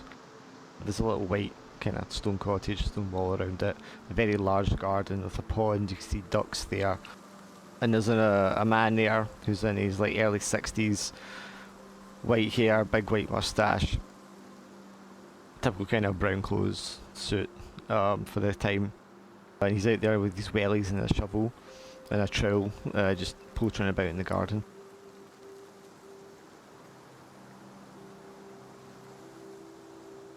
Hello there. Is that Davy Carruthers?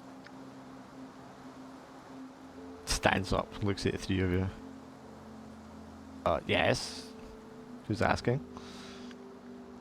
Hello, my name is Mildred Potts, and this is my friend Paul Cummings and my friend Schiann, and we wanted to know if you knew anything of Reverend Thomas. Why would you be asking about that name? There has been some mysterious things that have been happening, and there have been some devil worshippers chanting the name Reverend Thomas. It gives you a suspicious hard stare for a moment.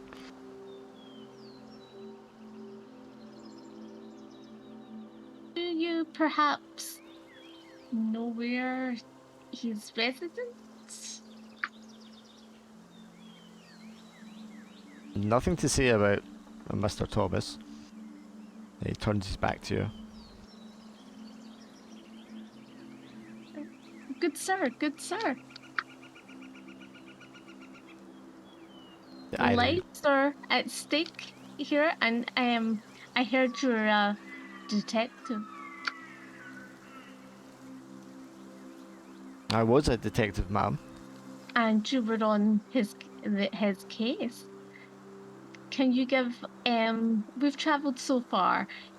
Can you give pre-worded people some information regarding Reverend Thomas. Sighs and looks at the three of you for a minute. Puppy eyed. Talks, addresses more to the gentleman. You're not friends of this Thomas, are you? Goodness, no.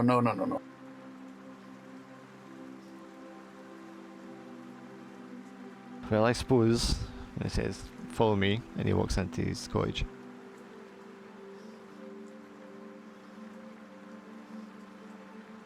It's quite sparse. He's got a little round table in the kitchen.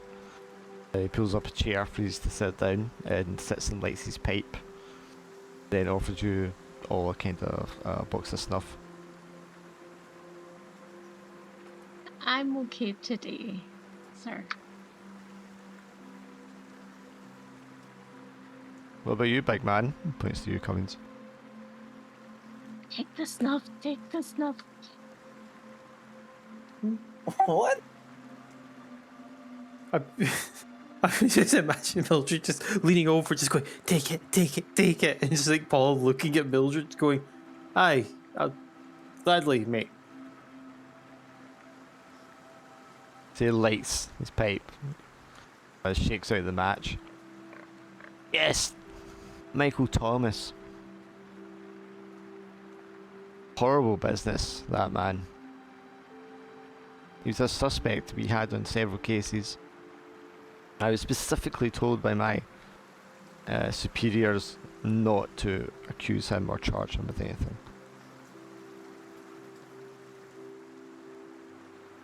You understand this information doesn't leave the room just now.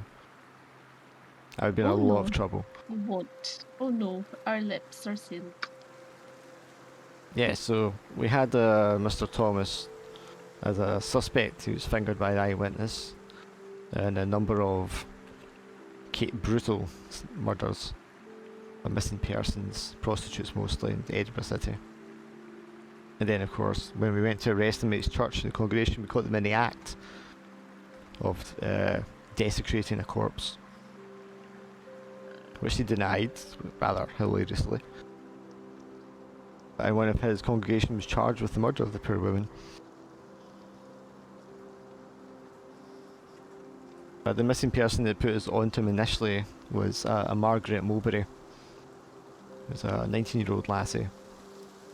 She's a heiress to a large fortune, and her solicitor was particularly distressed that she had not been meeting with him. We never did find her body.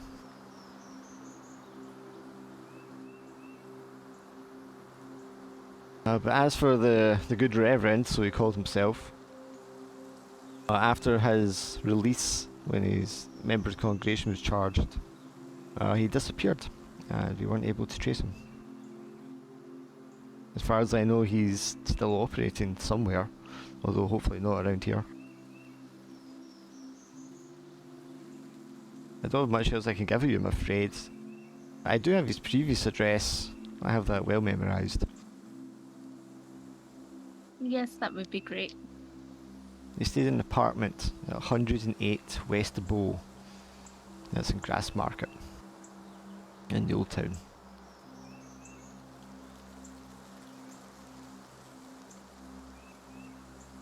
So how come it is you three are looking for the good reverend? There's been a murder. Need to roll your R's more to get it properly. There's been a murder.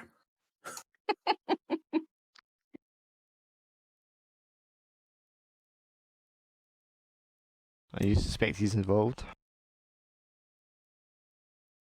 Yes. You suspect he's still in the city, I take it? Yes. Unfortunately, I can't help you any more than that, but that was his previous address. His landlord was Mr. Cowie, I believe. You may be able to find his offices, or if the address itself doesn't reveal anything to you. But he'd fled when we were looking for him. Is there anything else that you can tell us? No, unfortunately, I was asked to retire shortly afterwards, and I was given the impression that it wasn't optional for me. By whom? Pardon? Who asked you to retire? My superintendent.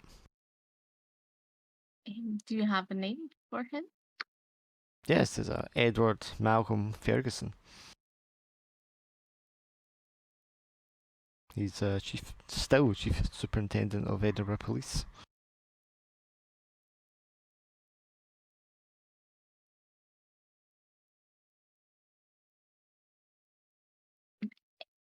Superintendent Edward Malcolm Henderson, yes? Ferguson. Ferguson.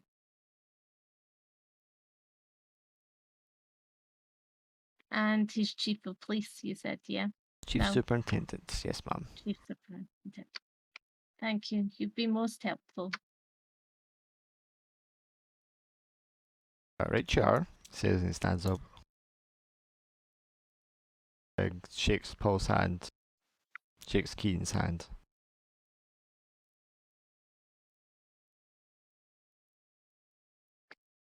I put a hand across. Looks you for a second, then shakes it very gently. Okay, guys. It's now to apartment 108 West Bowl Grass Market. Not far.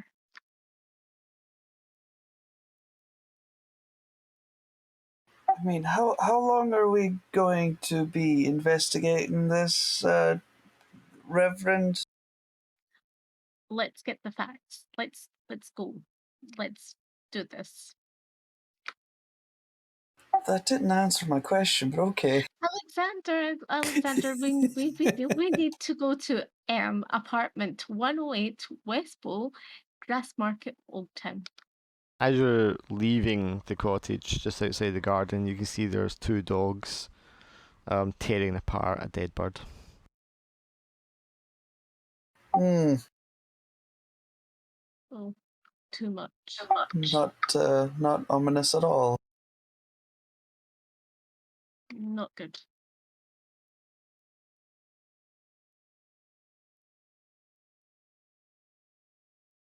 Did you want to say anything, Paul?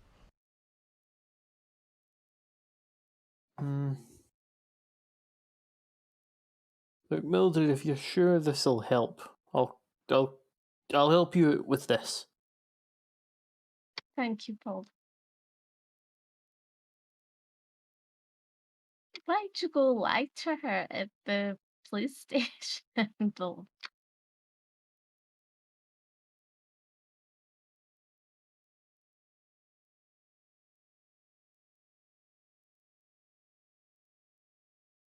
I don't think we really lied, though. I think you did. I mean, there was a very, very emaciated man who was who attacked and killed her. Surely, there was a lot of strangeness going on, but I really don't think it was a monster. You saw its eyes, Kian. You saw its eyes. It was very, very dark. Could it easily be You- explained by bloodshot from the drugs? Absolutely. Like, I hit the thing with my sledgehammer and it got back up. The thing definitely, I mean, I might have burst a few blood vessels in its eyes, and that easily explains why it had red eyes. It was like 10 feet tall or something. No. It was about the same size as me. I should know. I hit the thing. I think this is going to, come back at you.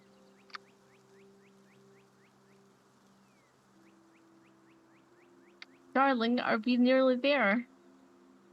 You just pull in off Prince's Street, and you can see the West Bow. which is actually this street to the right here. It's a very steep, cornered hill of a street. With several apartments above the stores at street level. Darling, you rest in the car. You've been driving all day. You know, you just rest in the car. The two of us will go in.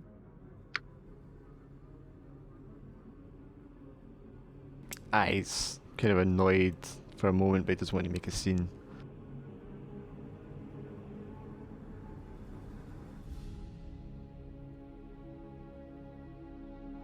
Shall we then? Ladies first. So the close, which for our American friend here, which is kind of like the lobby for the apartments. So the close is open door. It's quite dark. The lighting in the close has gone out. So it would normally be like gas lighting at this point, probably. Is there no lights at all in it? Is it just Yeah, dark? there's windows, so it's like daylight light, but it is kind of dull. Okay. But it's a fairly clean, kept close though. The floors are swept, the banister's been wiped. There's an elderly woman up on the second floor who is sort of half-heartedly wiping the banister. She looks as if she's kind of listening more than actually doing anything. And the door Excuse- you've been given is the large pair of wooden red doors on the left here. Excuse me, dearie. Do you know if Reverend Thomas residents here? Oh, Mr. Thomas has been gone for a number of years, dear. Are you Do are you friends of his? brief acquaintances? Do you know where he's moved to? Oh, I'm afraid I don't, dear. Is he in some sort of trouble? He could be, but we would need his address. You look like the sort of lady that would maybe have that information. So there's a loud coughing and hawking coming from behind the red doors, which is the apartment on the left. The woman looks up and she says, that was Mr. Thomas's apartment right there. Do you know who vacates that resident? Who's resident in that apartment? That's Alan McMillan that stays there now, miss. He's not very well, quite a private man, doesn't speak much, you know. But he's been deathly ill this last while. Truth be told, the last few residents in that apartment have been quite ill. And not many have stayed there very long.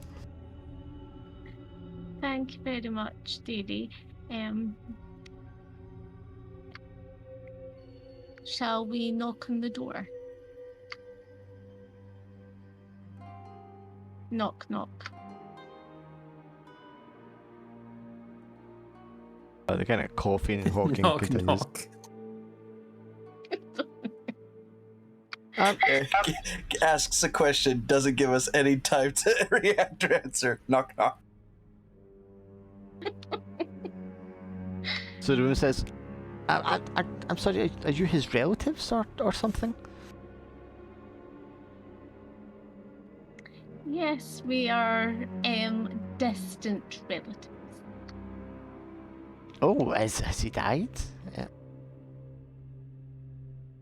Well, we don't know about that yet. Really don't know about that yet. We've just come to investigate because we haven't heard from him, so we've come to investigate where he is. Investigate? How interesting. It's You not should really bother an Mr. McMillan. He's really not well. I've tried talking to his door several times today, and he's not answered. But I mean, if you want to talk, Mr. Thomas, I did see him on several occasions. If you'd like to come in for a cup of tea. I think we're not big on tea at the moment. We just had like tea earlier, didn't we? Mm? Mm?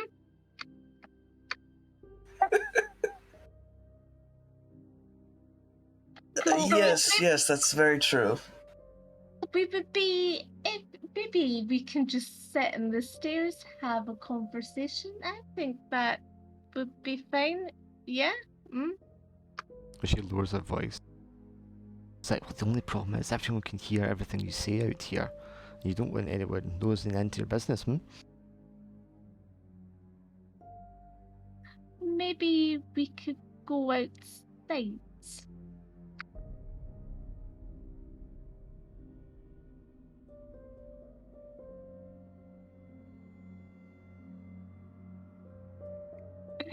Maybe we could go outside.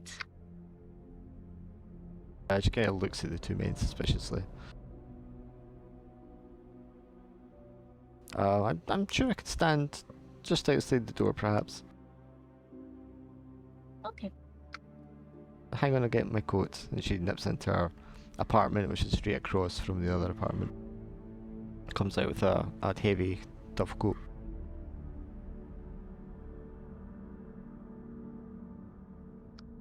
So you say that you have seen him recently. Whereabouts was that? She looks kind of at the two guys strangely. Perhaps not used to the women being the one to take the lead. I'm sorry, are you gentlemen detectives, or are you with the police? No, he's a minor, and he actually is a reverend. So he was part of Reverend Thomas' training program. So yeah. So she looks Paul at... looks at Cian for a moment because I mean he thought he was a friar. Now he's a reverend in training, and he also made comments about plastering. So Paul's looking at Cian trying to think, what exactly are you? Oh no. Sorry. This is coming at a really inopportune moment. Give me just 1 second. I got an AFK for a second.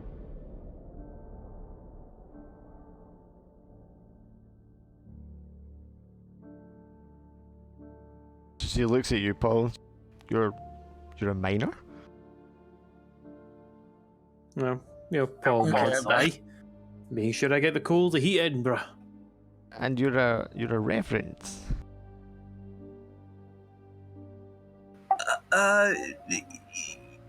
Yes. Oh, you're Irish. How interesting. Where is it you're from? Oh, actually, it's just a ways. Damn it! I actually had an address in my head and I completely lost it. Oh, County Offaly. Oh, and what are you doing over here? Oh, work mostly. Well, I was working mostly, and then became a reverend. Which parish is it you're with? Reverend work takes all over the place. He's in several churches. As they said, he's a reverend, but he's reverend in training, so that can take you anywhere. That's why he was in Ireland. He's been everywhere at the moment. He's not got a set parish. So You're quite opinionated for such a young woman. well, yes, you have to be in my line of work. And what kind of work is that exactly? I'm an archaeologist. A what? Archaeologist. I'm sorry, I'm just a poor housewife. What's an archaeologist? I work at the university. Oh, are you an assistant to a professor? I am the professor. Well, they just have everything nowadays, don't they? Female professor, fancy that. Yes, it's very modern.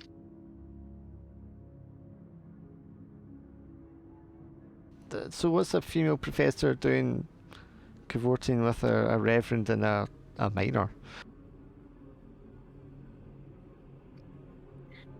We are all we are we're all we hadn't seen Reverend Thomas, and it just happened that the reverend in training, he was at the university and he was saying about a Reverend Thomas, and I was looking for Reverend Thomas, so it was just that situation.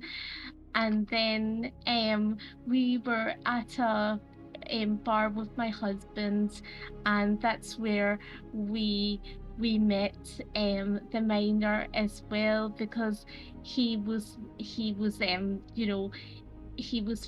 friends with him a long time ago when they were little laddies. Oh, so she turns to Paul. So you were good friends with Mr. Thomas? Aye, I knew the lad well. Oh, well, he was a strange man. I don't want to speak, ill of him. But some of the behaviour I saw him involved in was a little antisocial. He would come and go all hours of the night. It's very strange for a man who was involved with the church, I thought. And then one night he did come back with two young ladies. One blonde, and she had a large teardrop-shaped turquoise necklace, and another woman with brown hair. They couldn't have been more than 20 years old, I don't think.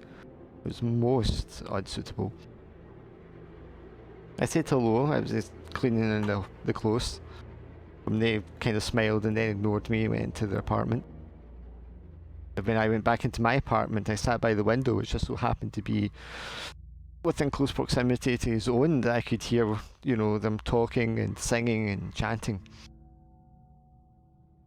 I think he was getting them drunk, which is, again, most unsavoury. This is very interesting. Do you know, when was the last time that you saw him?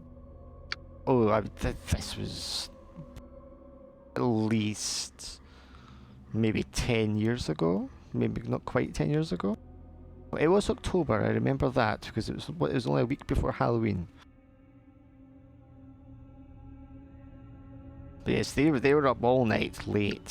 I could hear them late into the night, and he must have been getting them very drunk because they were singing absolute gibberish. Didn't make any sense to me at all. Did you see him after that point? Was there any chance of seeing him after that point? Did you Well, bump into him in the street? well, sometime in the early morning, I heard the door, and when I looked out my window, him and the two ladies had left in the middle of the night, and I was worried for the poor girls. If they were in that kind of drunken state, I mean, who knows what would happen to them that late at night.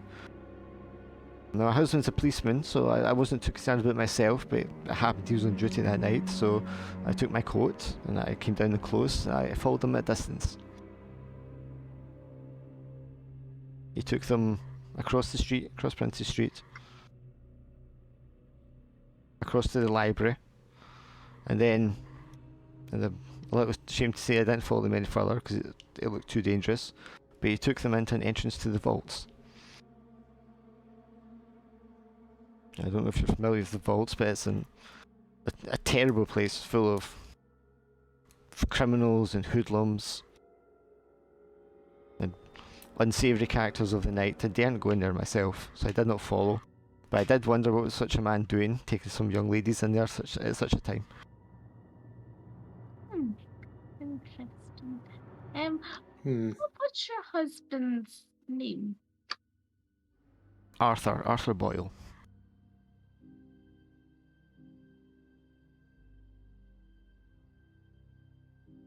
Would Arthur maybe know where Reverend Thomas's residence is? He passed, unfortunately, during the Great War. Oh, that's a shame. He's a very brave man, my Arthur. Oh, I can imagine. Did he have a partner that he was working with? Was there someone that he was working alongside? I don't see how that's any of your business. That could maybe give us information about where to find our dear Reverend Thomas. No, I don't think so. I know that some police came around looking for him. My husband told me they were investigating him for a murder. And I told him about the young ladies. And then they questioned him, they took him in for questioning. And then he left shortly after. Left all his belongings, just left, without even saying goodbye.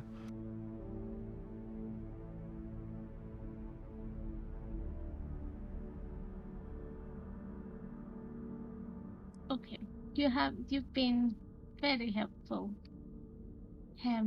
I won't take up any more of your time.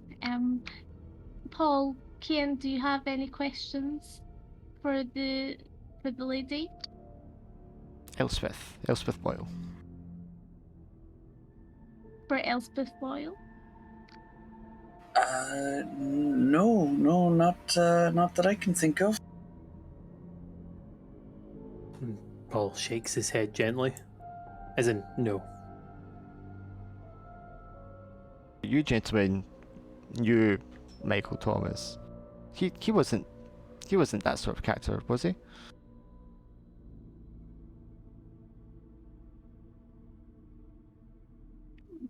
We just don't know at this point. I pray that he isn't.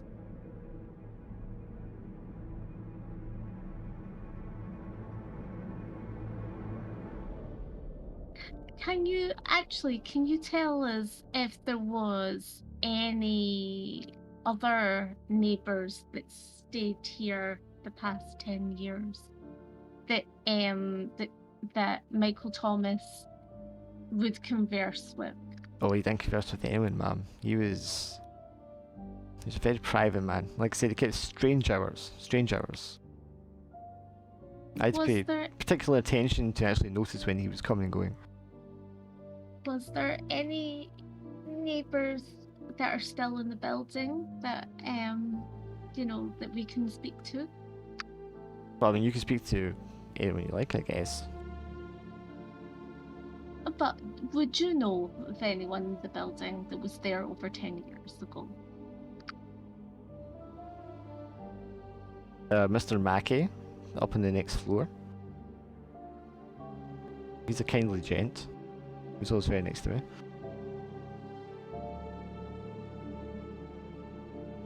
Okay, anyone else? Perhaps you'd be better speaking to his landlord, Mr. Cowie. Yeah, perhaps, but do you know the address of Mr. Cowie? Yes, of course, he has an office on Athol Street. Athol Crescent.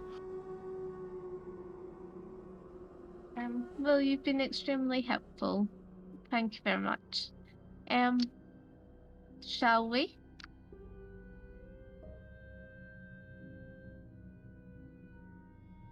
I'd either you guys would do or say anything.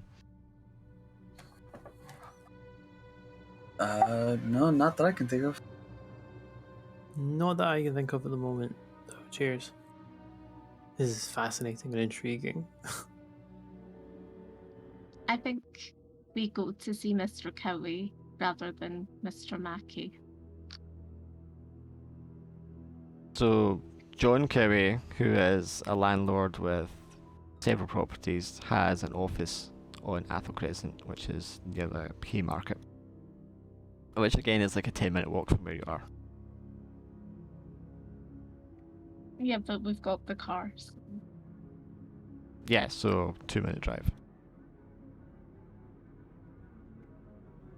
Darling, we have to go to Mr. Cowie at Athol Crescent. Really, Millie, this is a lot of running around. I understand that. What did the woman tell you? That that we should speak to Mr. Kerry. Okay then, Millie. Please, this business really needs to be settled. We can't be running around all the time like this.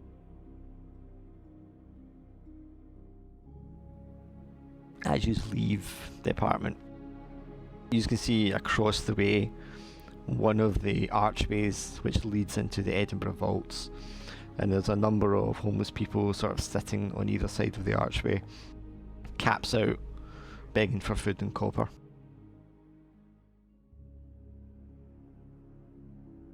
The dark tunnel beyond it is kind of softly illuminated by candlelight.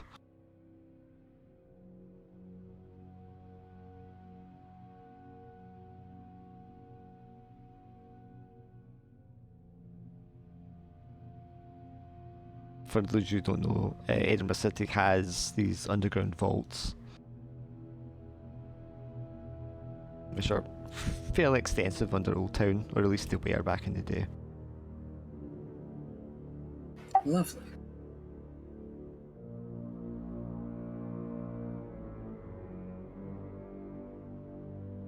So Mr. Cowie's office is on Athol Crescent. There's a series of grey brickstone buildings, and they're about 4 stories tall. They all look the same. There's a very neat garden in the sort of crescent area in front of them. The street there is cobblestone, and it's all like offices of like lawyers and such. And his name, John Cowie, is clearly presented on a brass plate on the exterior door. Well, that was easy, wasn't it? Yeah, well, sooner this matter is settled, the sooner we can move on. Someone other than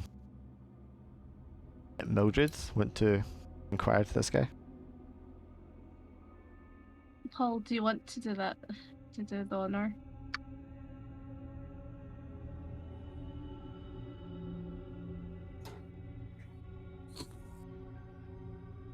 What is it we're looking to find out from now? No, we're looking to find out if Mr. Cowie has an address for the Reverend.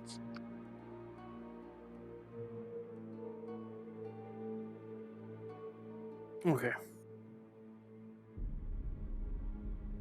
Hello there, pal. So, just looking to see if you have contact details or sort of writing address or such for the Reverend. So Mr. Cowie wears a kind of red material jacket and suit. His kind of wild, bushy, grey hair, and a thick moustache. I beg your pardon, sir? We're looking to make contact with an old associate, and we're trying to track him down, and I'm sure you know how it goes. Sometimes you lose contact with someone, they move, and then you're just trying to, chasing them down. And just, we know he used to stay here and he's moved on. I'm just wondering if you know where he's moved to. Oh, of course. What was his name?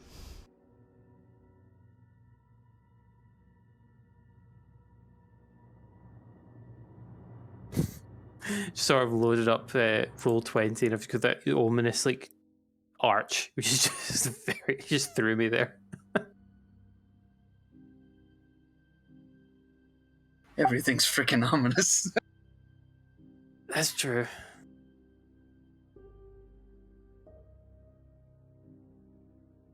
What was the gentleman's name that you're looking for?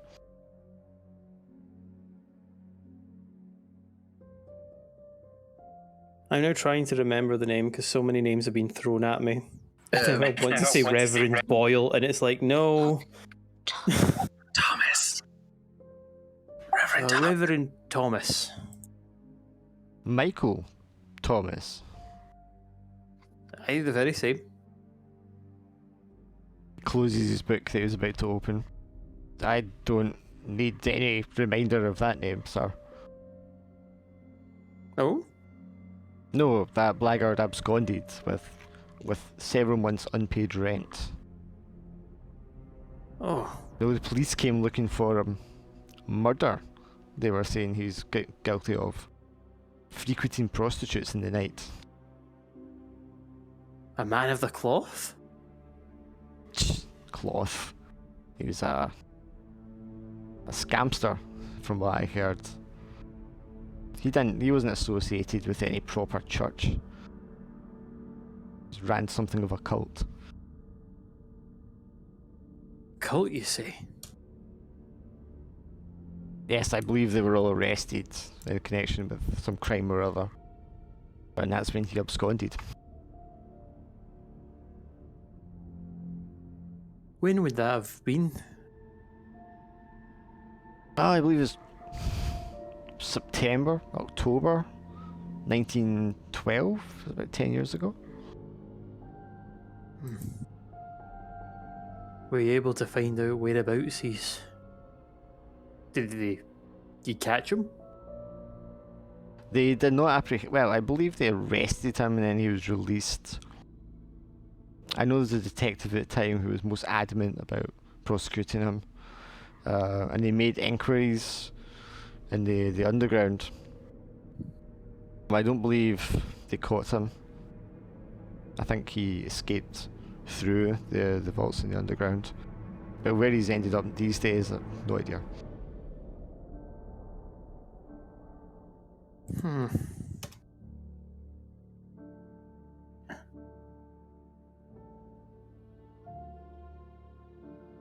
I would be most interested in his whereabouts.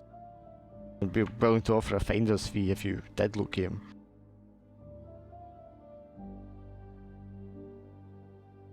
Yes, Oh. that seems fine. I have some shillings here. What? He's offering us money and you're wanting to pay him for it? Oh, is he offering us money? Sorry. I'm happy Forgive I'm her. not the only one that's getting sort of sleepy brain at the moment and getting a bit slowed down. Forgive her. She's not feeling very well today.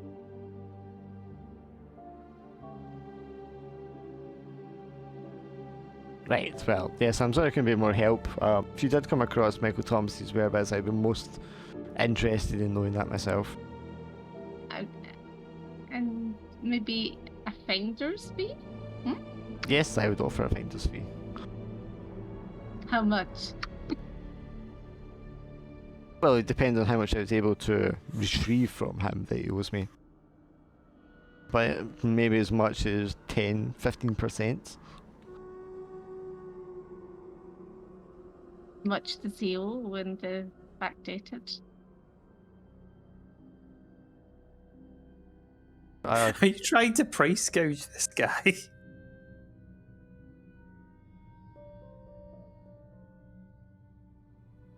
at least £100. With interest, by now, 10 years, much more.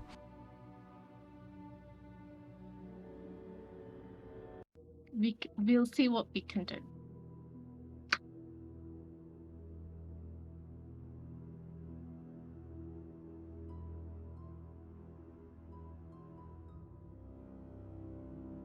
As you come out of the office, there is a homeless man sitting propped up against the gates. He's lost both of his legs, and he's just like kind of sitting on a little trolley with a cap out in front, asking for money.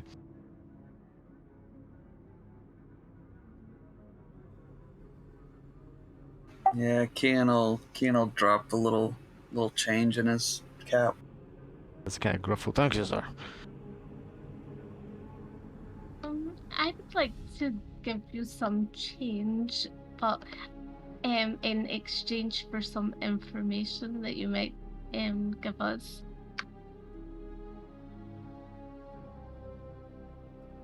Do you know of a Reverend Michael Thomas? Oh, I don't go to church, ma'am. Or just a Michael Thomas.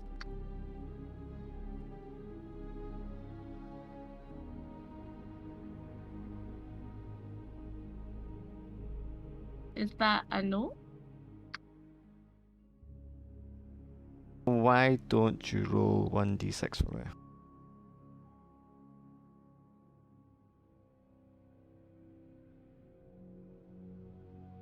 Damn my rolls, honestly.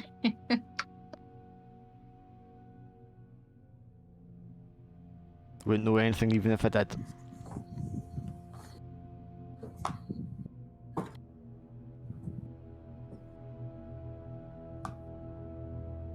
But he nods towards in the direction of Westbow where you came from. But you might want to ask around. You've been most helpful, and I just put some change in his cap as well. Oh, thank you,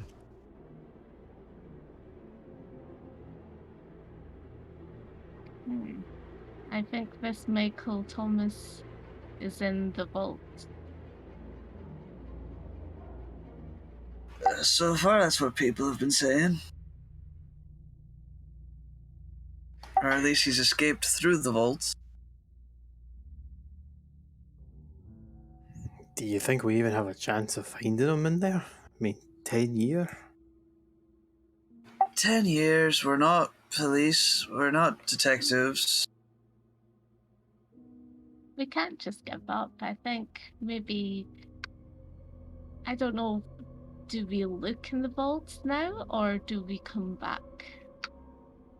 Mildred, we are a miner, a woman, and a woman archaeologist, and myself. We're not exactly cut out for this sort of thing.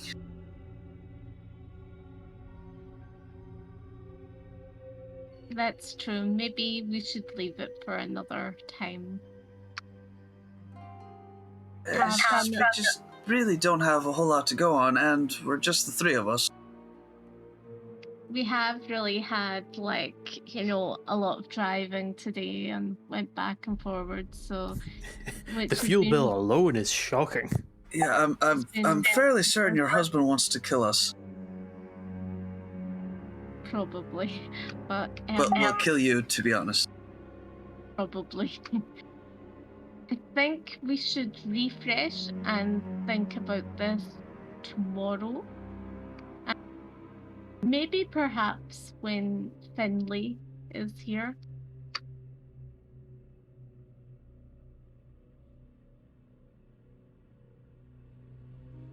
It sounds like a plan. Are you not keen on going anywhere where there's only 3 of you?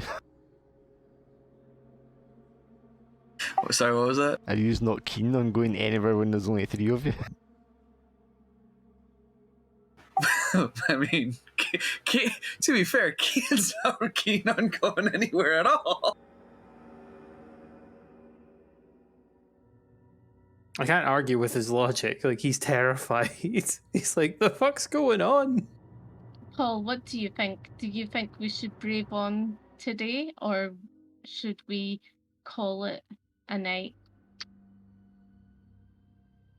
I think it's like, it depends on how local the vaults are. If it's something we could just drive by and have a look, Paul would say, look, it's on the way. Oh, I mean, there's entrances into the vaults all over Edinburgh Old Town. Yeah. That's Paul's stance would just be, at the very least, if we're on the way, having a look. You will know it's a place that's meant to be full of like criminals and homeless people and extremely dodgy. Like, Mildred, look, there's a limit that I'm willing to concede to help you here. Are you really sure this is what you want?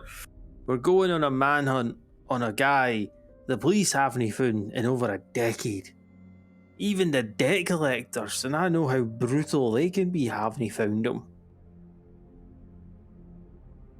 And as what Ian says, what chance have we got? Well, there's still this Margaret Mowbray that we haven't looked into. And apparently she was obsessed with him.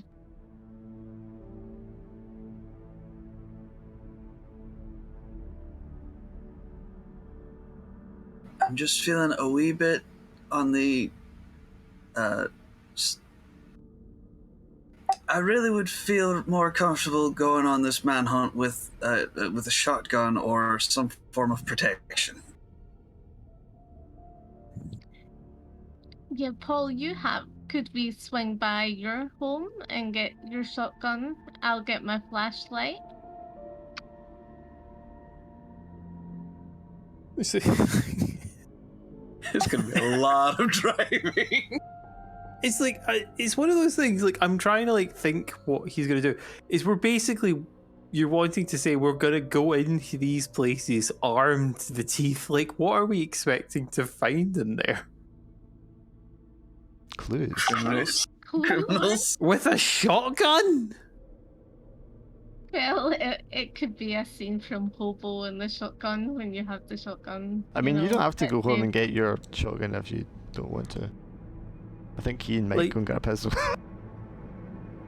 I think like I think he might go Yeah, home yeah, and just yeah. not come back out.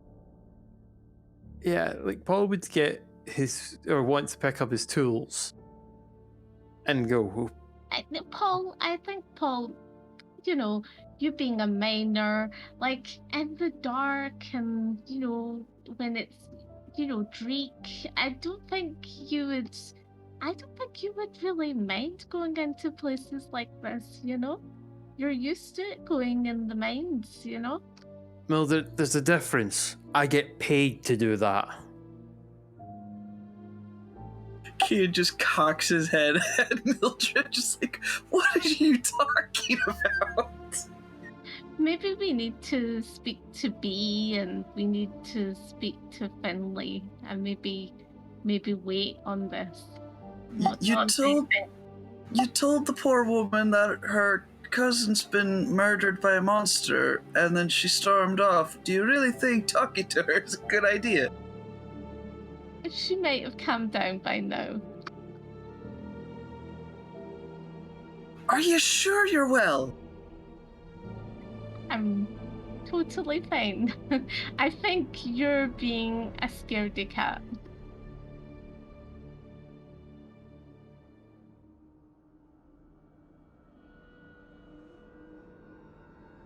Paul, help me out here.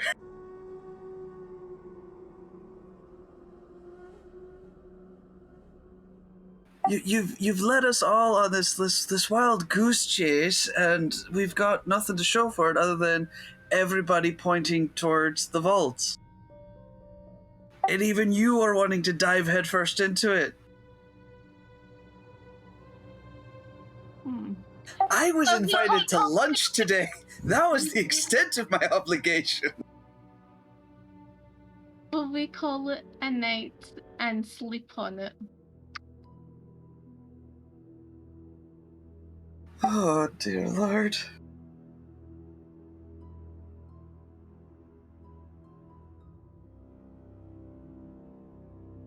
Father Campbell's getting a feckin' earful from me.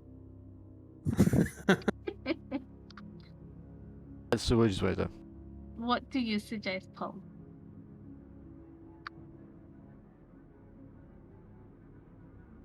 Thinking.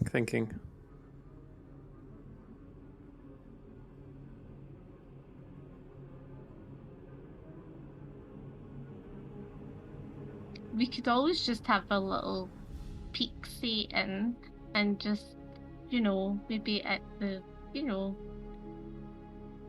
at the start of the vault. We don't have to go in, we can just kind of look. But I think we need a flashlight, so that's very important.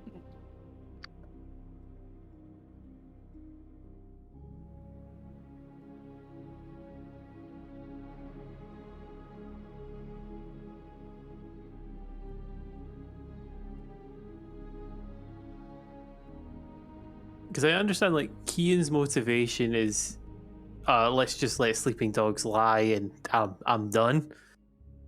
I'm trying to figure out what Paul's motivation is. Like, Mildred seems to be like a dog with a bone.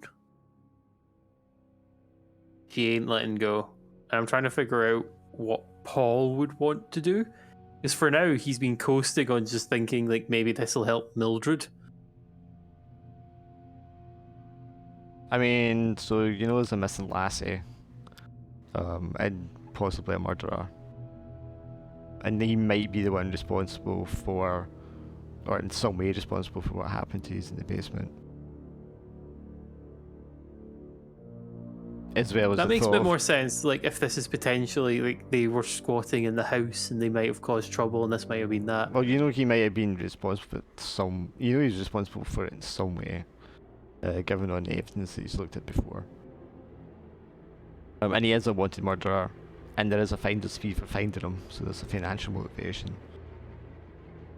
And then, of course, there's the fact that Mildred might. There's a danger she might just storm off into the vaults by herself, and that wouldn't be safe.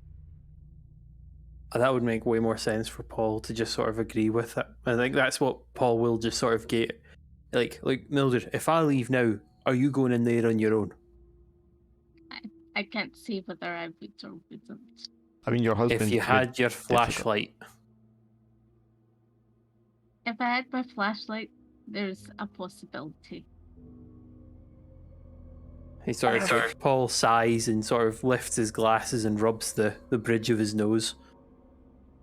You can feel that uncomfortable itchiness around the edge of your eye again.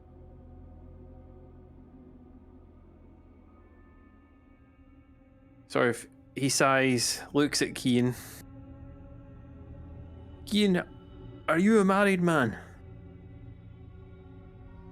No, I didn't get married. It's no worth the hassle.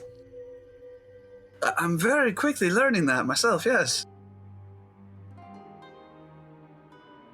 Alright, Mildred, look. We'll go in. Well, I'm just making it clear I'm doing this because I know you're going to go in there on your own. I think maybe we wait for Finlay and we wait for B. Okay, that would be literally wait until next session. I just don't think 3 people is enough for going into a scary You want to go in with an army. Yeah. I mean, 2 of you could potentially grab shotguns before you go in.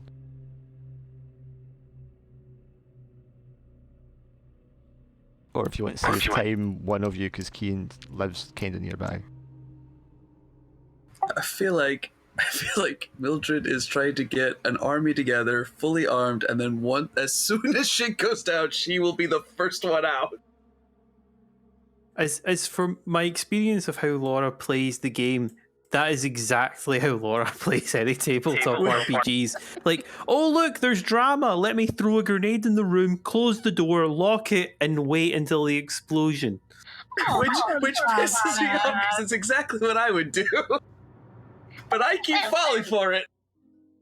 Susan did that to me, pushed me in front. Come on. You're only sad because you wanted to push her in front. Well, not really. I had the chance to, and I didn't. No, you just keep on throwing Schiann into the fucking mix. Paul, why did you go first? Mm-hmm.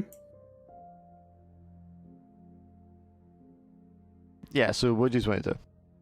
I think if Schiann wants to arm himself, I think Paul would probably just ask him if he could bring some of Schiann's tools, because Schiann's a labourer, and Paul's more comfortable wielding something big and heavy in his hands rather than an actual weapon, like a gun. I still think the old dearie had a point, but she was kind of like saying about that 108. I think he was still living there. Maybe in the basement or something. It's an apartment, it doesn't have a basement. Oh, okay.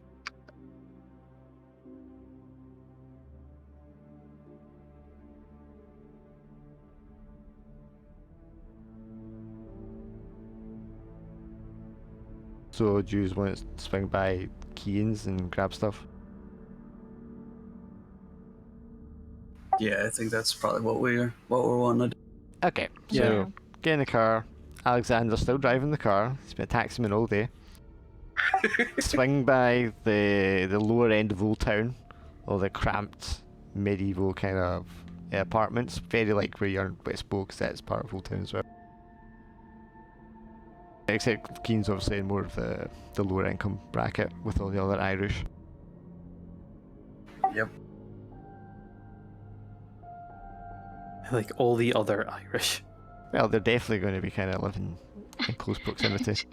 I just think that we're all just looking at that image of the vault and we're like, oh, please no. Me and Paul are. You're the one that's going, oh yeah, let's go. Well, I'm having second thoughts now. Oh, now you are. Oh no, now you're fucked. Now you're coming with us. So Keen, what is it you're able to grab from your apartment? I definitely grabbed my shotgun. And is it a double barrel? Is it a long barrel? What is it? I suppose it'd probably be a kind of a double barrel short. Okay, so Solid sawed off double barrel. So when you see this, Paul, you're going to obviously notice that it's been sawn off, and you're like, oh, only dodgy people saw off their shotguns. Paul, I'm gonna guess Mildred's probably still in the car or something. Like Paul's went up and he like sees this, looks at Ian and says, "You're no a man of the cloth, are you?" No, I fucking wasn't. No, I'm just. I work at the church. Father Campbell's a friend. He literally sent me to do that feckin' prayer just to make y'all think that it was an exorcist and to get rid of this fucking nonsense that it was haunted. And ever since then, it's just been nothing but shit. So Feel no, better? I'm not a man of the cloth. You feel better for getting that off your chest? Fuck no, because we're still going back there. Well, hopefully you didn't need that. Look, you got anything? Big hammer, crowbar, something like that? I do it here. Here's a crowbar. So he weighs it up in his hands. It's like, you mind if I grab that bit? Like, I'm gonna assume like you've got a tool belt or something. You just like point at that. It's like, you mind if I wear that as well? Sure, help yourself.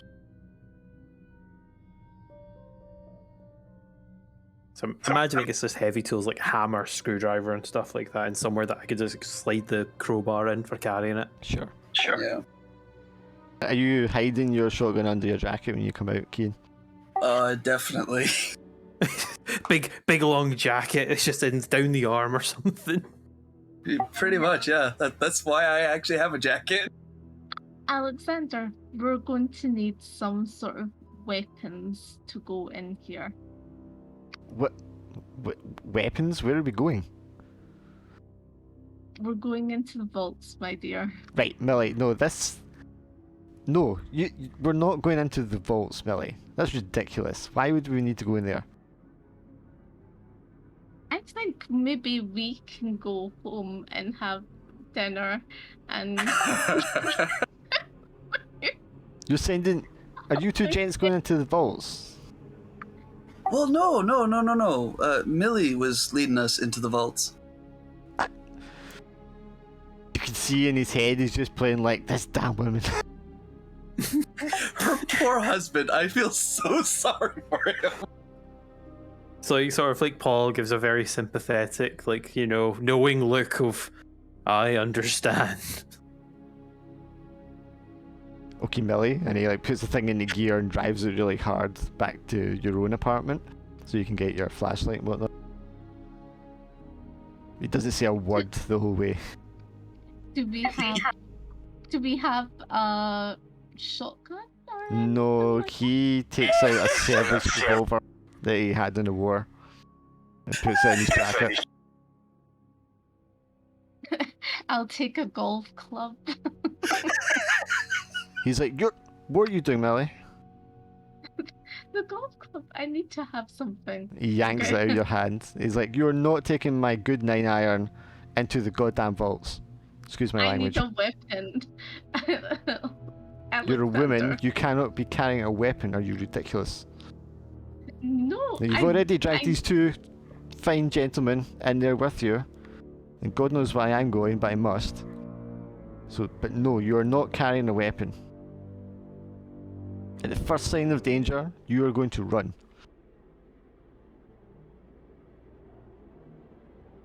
Alexander, I don't think we should go now. I think we should stay. Let's have a nice dinner. Let's No, invite let's get this done Ian while and it's still Paul. light, okay? I'm not going in there after dark, that would be absolutely ridiculous. Right, now come on. And she shoves You the have flashlight in your another- hand. Okay. You have another flashlight, don't you, as well? He like fixes his hat and he's like, no dear, I do not. And he walks out the door. Good day, madam. Fucking Mildred spends all this time getting us, pushing us into the dark depths, and all of a sudden now she's like, no, let's just stay home. So Alexander like comes into the car with you two and he just like sits there and you can tell he's just like fuming. He's just sit with the engine turning over waiting for Mildred.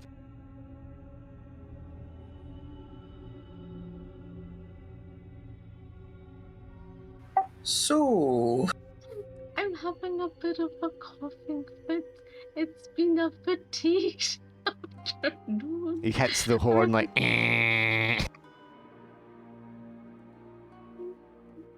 But my cheek. Right, so what do you grab, Mildred?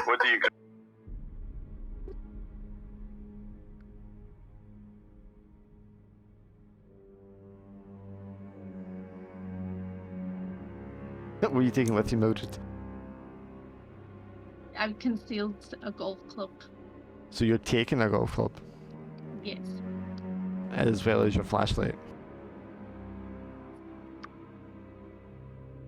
Yes? Yes. Right, okay. So you get in the car and he looks at you with just this glower of hatred when he notices the golf club, but he doesn't say anything because he's not going to make a scene in front of these strangers. And he just stares at you once you get in the car. And then he turns the wheel and pulls out into the street. You just drive back along towards Westbow. Pull up Can lights. I use persuasion For what? for not going into the vault? You just told. You just This told This him is to your go in. idea. already what? This is your idea to go, and all of a sudden, it's just a 180. No, this is a bullshit. I think we need Finley and be there. That would involve waiting until next session if they are going to play in that session as well. And something might happen and they might not play next time anyway. We tried to convince you not to go into the vault, but you pushed us, and now we're convinced. Okay, let's do this. Okay, so you just pull up beside the library. Down the side of the library is a stairwell, and that takes you into a lower alley, which is the one shown here in the picture. And there is the vault entrance. As I said, there's some homeless people sitting there. There's a small crowd of people kind of standing further in, talking amongst themselves. And when you pull up in the car and get out, you attract all kinds of attention. I told you, Alexander, this would cause a bit of attention if we're in the car. Well, it was your You know, damn idea, dear. Now come on. And leave that golf club, I mean it. No. The golf club will help. He takes you by the hand, Mildred, and just kind of like pulls you along quickly past all of the homeless people. Trying not to make like eye contact as he does. Sort of Paul, gets out of the vehicle and sort of looks at Ian and just gives a big shrug.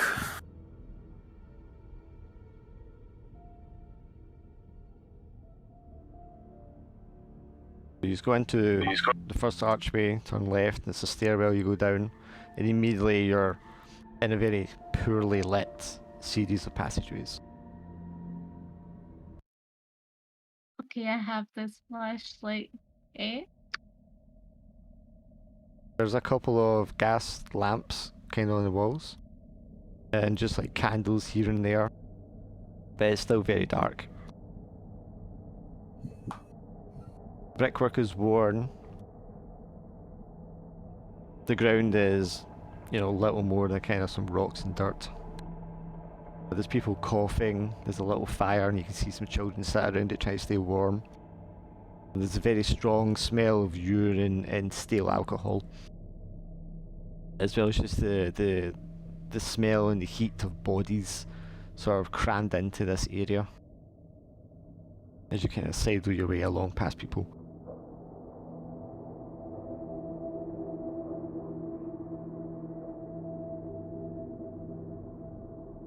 You can smell the squalor.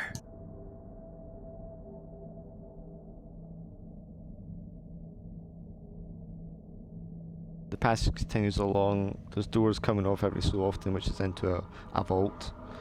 And there are stairs that go down. I think being for a novice, this seems a bit too dodgy. Right, Mildred, says Alexander. What are we asking here? What are we looking for? I don't think this going down what's called layers and layers of stairs to some vault is going to help. Is it not best if we're up at the sort of litted, the sort of light area where we can ask people rather than going down these tunnels? Okay, so what are you wanting to ask? I want to go back the way. Well, he's not going to lead you like right past everyone downstairs straight away. I'm just describing the scene. Okay, well, I don't want to go down these stairs, that's for sure. It's probably a smart idea. So let's go where all, at the main part of the... So there's a bunch of people who got like stolen goods, or presumably stolen goods, laid out on the ground when they're trying to sell them. And they're kind of bartering with each other. There's a wooden stall, and there's all these slabs of meat, raw meat, just kind of lying out. And there's the odd fly buzzes by, and the guy's kind of just like brushing it off. And he's offering to like sell and trade the meat that he has.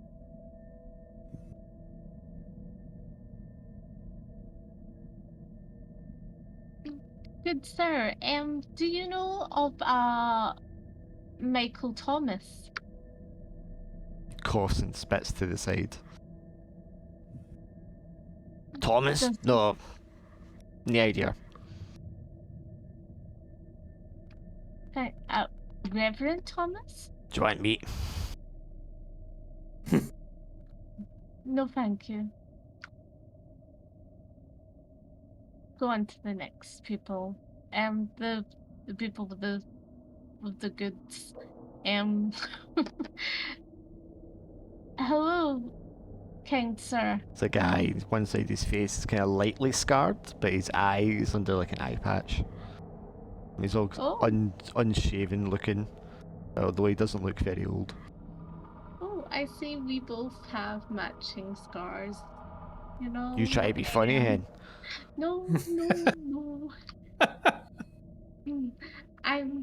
I'm just wondering, do you know of a Reverend Thomas or a Michael Thomas? Aye, mate.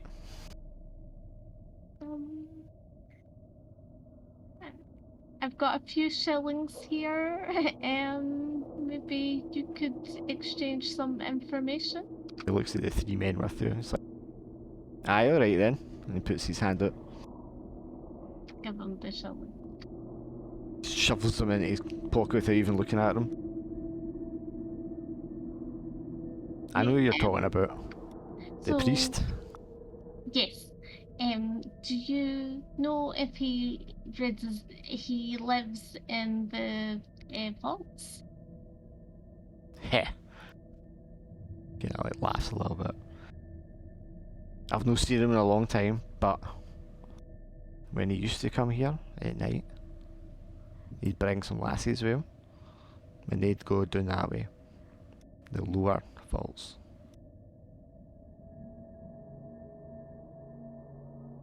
Do you ever see the lassies again? He gives you It's not so much a grin as it is a smirk. Well, there's a lot of ways out of here. Who knows?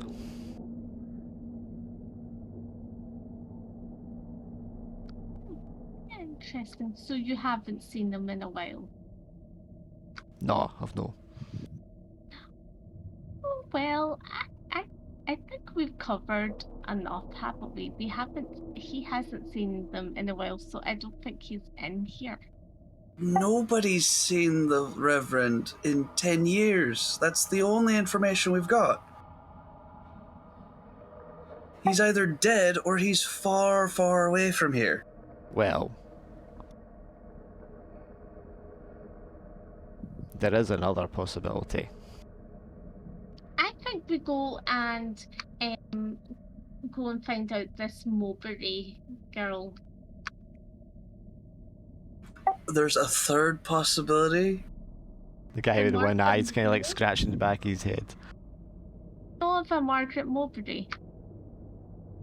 The rich lassie, the one he murdered? Aye. Oh, he murdered her. Well, that's what they say. But if you ask about here, then some might tell you that she's still down there.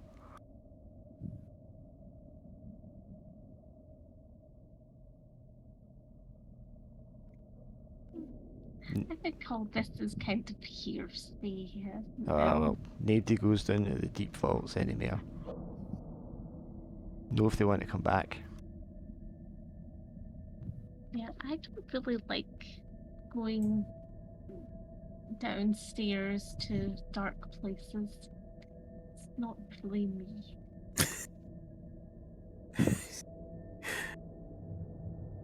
I still like it's like really, really, really pushing to go get here, pushing to get out. It's like a cat not wanting to be inside or outside. It's like I want outside, I want outside. Open the door. Cat looks at you and goes, "Why did you open the door?"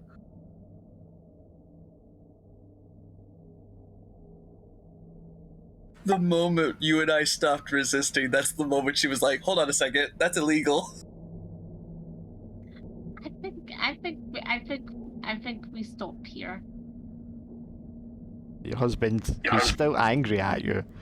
He's like, look, Millie, you dragged us all in here, taking my club that I specifically told you not to bring. And if we're going to waste our time in here, we're going to get to the bottom of this and resolve it. Because I am sure as hell not coming back in here again with you. Oh boy. Maybe. Great, now Alexander's dragging us down. Now come on, we're all armed, yes. Paul's a big lad. So I'm sure we'll be fine. We'll just go down there, resolve this nonsense, and leave. And then you'll be satisfied and we can hear the end of it. Yeah, but you know- the doctors. You know, I'm inclined to agree. Let's just go down, see that it's dark and empty and full of nothing, and then we come back home, come back up top, and we just forget the whole thing. Aye, I'll lead the way. Let's do this. Thank you, Paul. Thank you, Cian. And he just kind of gives Mildred just a dirty look. So Paul leads the way down. Hopefully someone else is shining a light over his shoulder. Yes, as you descend, there's less and less candles, there's less and less people. The people that you do see look to be not as sickly, and they look more just kind of sketchy and hard. I will say Cian's definitely watching our backs just in case. There's a lot of murmuring. People are kind of cautious. You know, they're not used to people of your sort down here, and that's kind of made them wary themselves.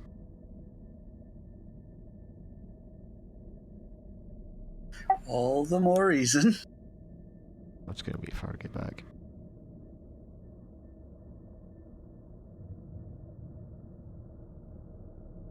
Alexander comes up to you, Paul. You were there, Paul, when that happened with Susan. What actually happened? I've been trying to wrap my head around it. Melody, your wife is convinced it was a monster. Now, I was talking to Cian, and we both think it was some squatter high off of his kite on opiates. because I hit him with a big sledgehammer, and he gestures with his two hands about a big heavy sledgehammer. He came right back up again, so and his eyes were bloodshot red. So obviously, I mean, no saying anything, mate, but if I hit you with a sledgehammer, unlikely you're gonna get up anytime soon. And all this talk she told the police about men in robes and a second man assaulting her. That was all poppycock. I didn't see any other men, but apparently there was a dagger involved. Now, bear with us. I know of one, and that one is who ended poor Susan.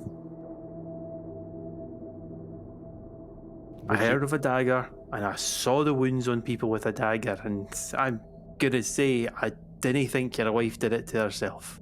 I'm sorry, the man had a dagger? No. Someone else had the dagger. I didn't know who, but the dagger was left in the scene. I saw it the day. Bottom of the stairs. It was glinting away when she lit the match. Still saw it. So someone was wielding that dagger and cut your wife. That much I can agree with. But I didn't see him. I just saw that one opiate mad person. Might have been a woman. You could see its bones. They were bone skin dry thin.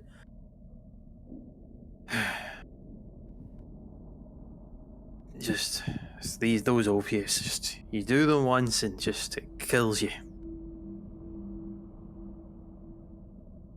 They must have been desperate for more, and that must have been why they went after Susan.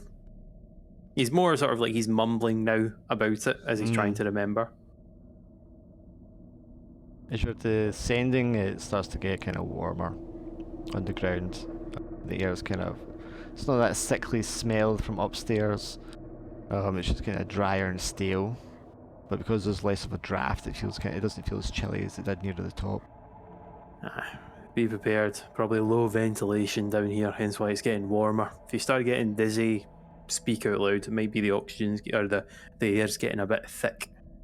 You come into a large kind of almost square chamber which curls around, and at one far end of it is a pair of heavy set oak doors.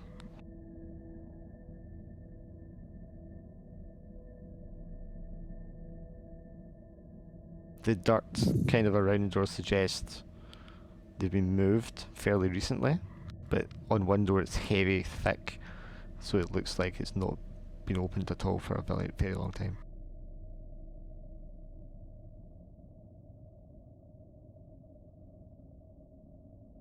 Paul motions as if he's about to knock on it and just catches himself just before. He puts his hand on the door instead. It's like, we should just open it.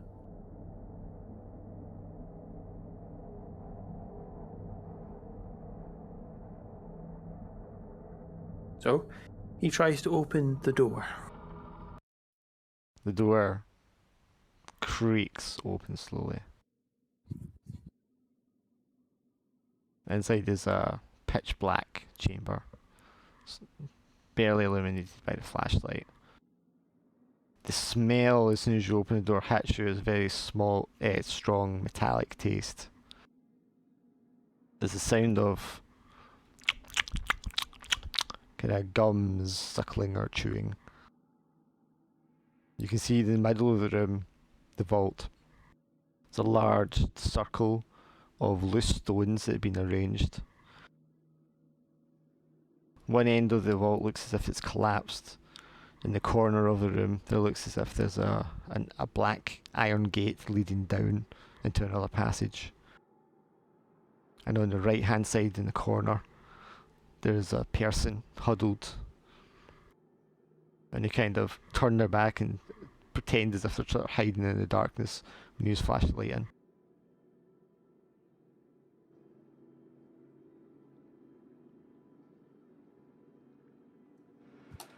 Hello, Paul sort of says as he walks into the room.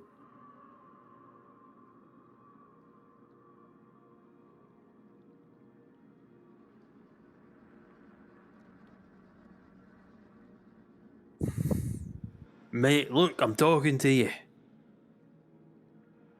What have you been seeing down here? It's the sound of a kind of almost hyena, snivelling, laughing sort of sound from the person in the corner. But it looks, when you flash the light on them, you can see their bare skin. You can see the bones almost poking through their skin. They're so skinny and malnutritioned. The hair looks all matted and dirty, but it's kind of light coloured. Michael? And then there's a kind of sound.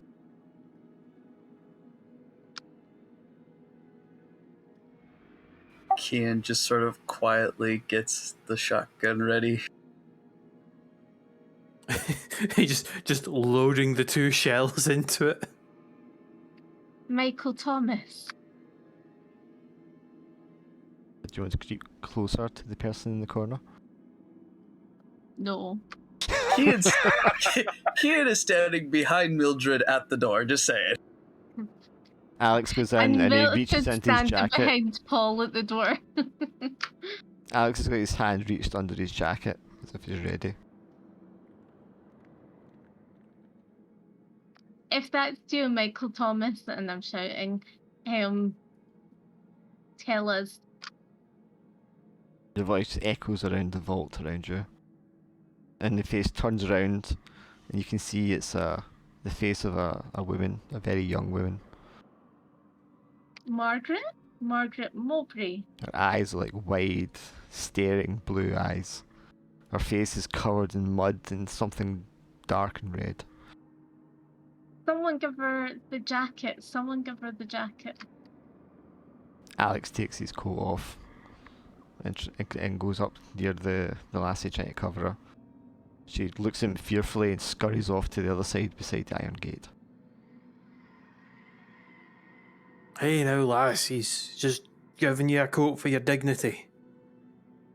You can see the space where she was in the one corner is a dismembered arm that she'd been gnawing on. Okay. This is one of these things. Is it enough to see if it's like a hairy arm, like lots of hair on it, or if it's just a bear? Is she a Basically trying to see if it's like, is is it it... vampire? Do you want to get closer to it to examine it? No. Paul will probably sort of wander closer just to see if it's a male or female arm. Yeah. I will flash my flashlight at her. I mean, she's going to go up against this gate in the corner. Paul, if you want to roll... Well, you're dim, aren't you? So it's 2 dice. Yeah. Lowest. It's an arm. Yeah, it's an arm. It might be a woman's. It might be a young man's. It's not muscular. It's not particularly hairy. But it is very dirty and it's soaked in blood. I'm gonna imagine it's even with the failure, it's easy to know if it's fresh or not, right? It's fairly fresh-ish. You can see the teeth marks in the flesh all around it where she's been chewing on it. Yeah. So Paul will actually look around the rest of the room for the rest of the body. Can I roll for spot hidden if there's anything? Yes, so you roll 1 dice.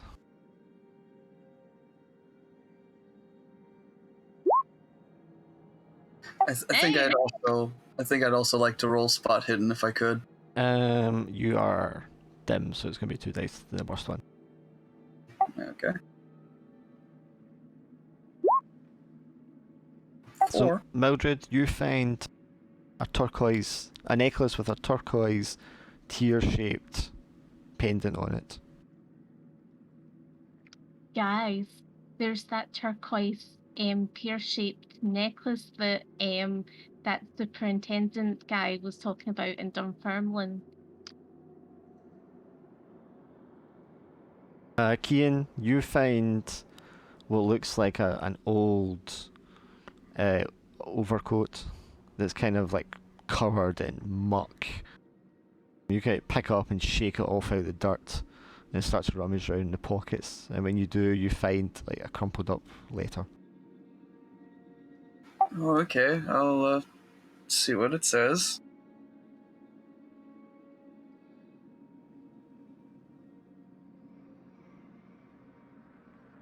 October 1912.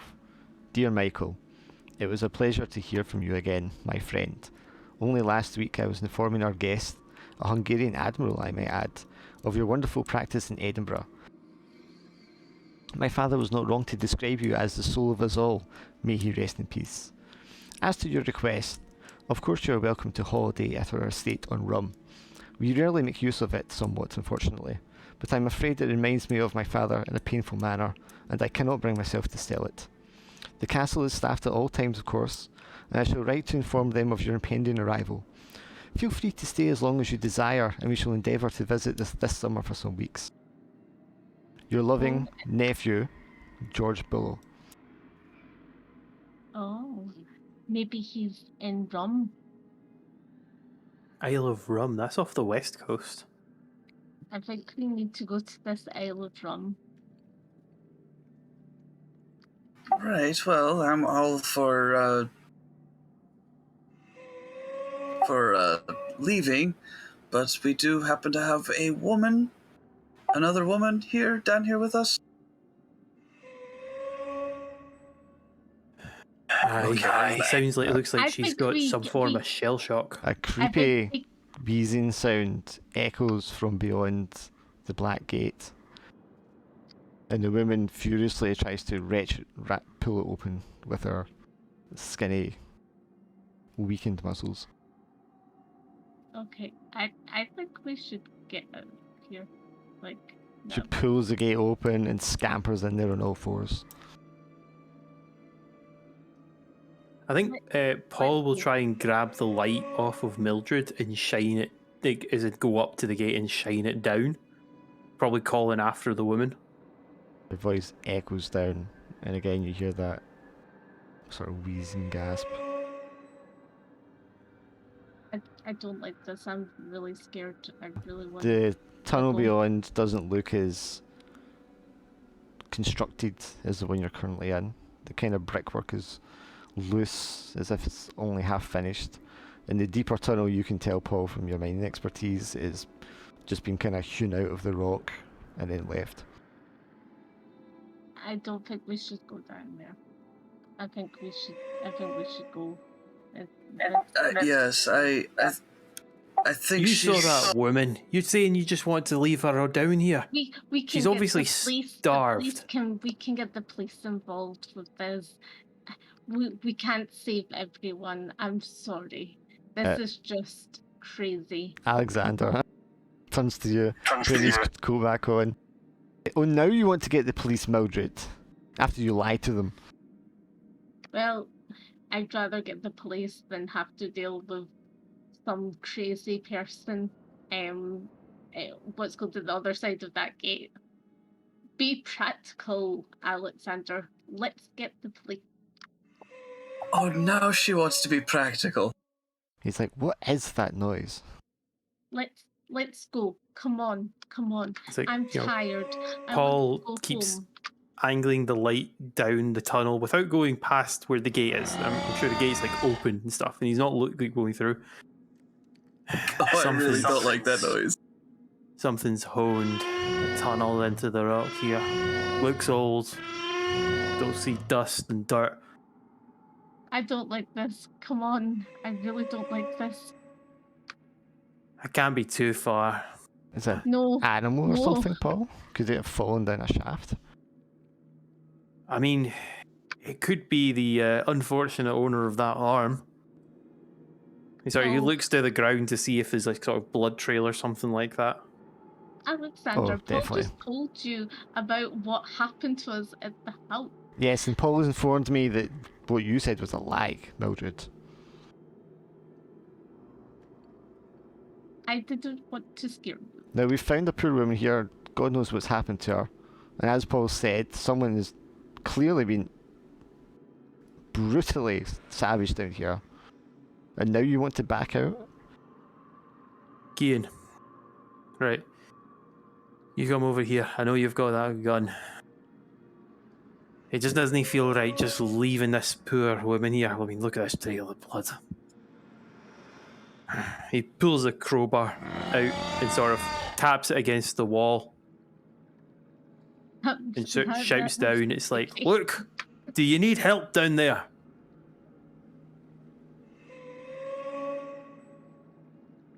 I really don't like the noise. It's so disturbing, that noise. You just like, jeez. Oh, fuck it. Yeah, Kian comes over with his shotgun and he kind of waits by the black gate. Alexander opens the gate fully so you can like slide in. I suppose To the in for tunnel. a penny. Sort of, Paul, he just pauses for a moment and says, did you both serve in the Great War? Aye. Me? No, nothing that glorious. Right. Then I'm not going to teach you anything about how to fire that firearm, Alexander. But, Ian, with that thing, just point it and pull the trigger. Right? I know. Thank you, Paul. Alexander, come on. And sort of Paul will head forward. Every time I look at the image, it gets worse. The ground here is extremely rocky. As I said, it's just been hewn out and then abandoned at some point. Paul can't help every so often. He's actually looking to see if there's cracks, but I'm guessing this is like, it's really smooth all the way through. Yeah. The air is noticeably colder as you enter this passageway. And he's, Paul's furrowing his brow.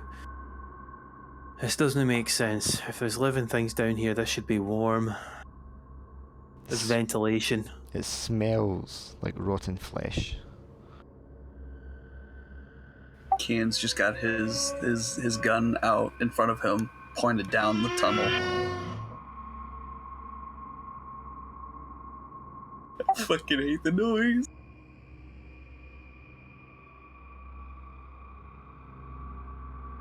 Who's out in front? Paul, probably. Paul. I was gonna say probably Kian because he's got the shotgun. Okay, so you guys are there. Alexander's right behind you with his pistol drawn. And Mildred, he has your hand with his other hand as he's kind of pulling you along, keeping you close. I love how he just pulls me along, and I'm just like, Well, he's protecting you. reluctant. Yeah, don't you feel safe? Not really. If anyone feels kind of spooked out, you can roll your intelligence now.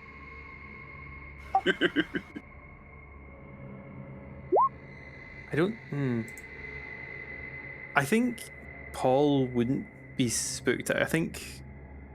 I'm trying to think. It's not. He's not like scared of a supernatural thing. He's just, there's something down here, but he doesn't know what it is. Mm-hmm. If you get what I mean. Like, he doesn't feel supernatural. You roll another dice, Mildred, because you're actually intelligent. Yeah, I think Kian's kind of in the same boat. Also, you've got, there's me there. You've got Alexander, who's probably pulled his revolver out. And my shotgun, yeah, so, yeah. So, Cian, and you still got this from last time, Paul. When you roll, use add 1 to your results as well, because if you fail it, you add 1 to the next time you do it. But that means your 2 becomes a 3, so that still fails, but you have +1 next time. Oh, okay. Mildred, you feel really uncomfortable, but you're not, like, taking stress yet.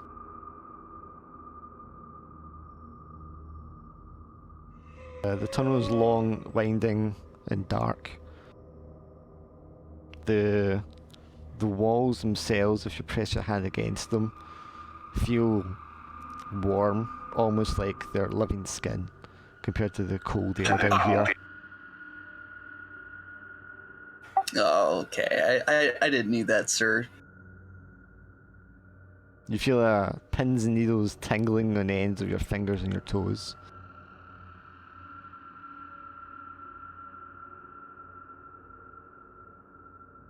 Eventually, you find the woman curled up in a crevice between parts of the wall. She's pulled herself like right in. She's shivering with cold.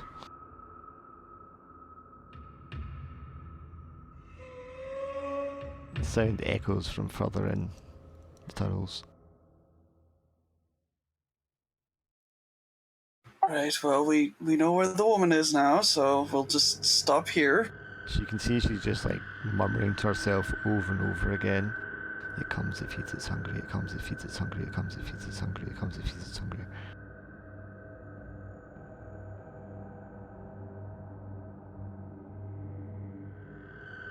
Sort of, Paul sort of looks around. I'm guessing,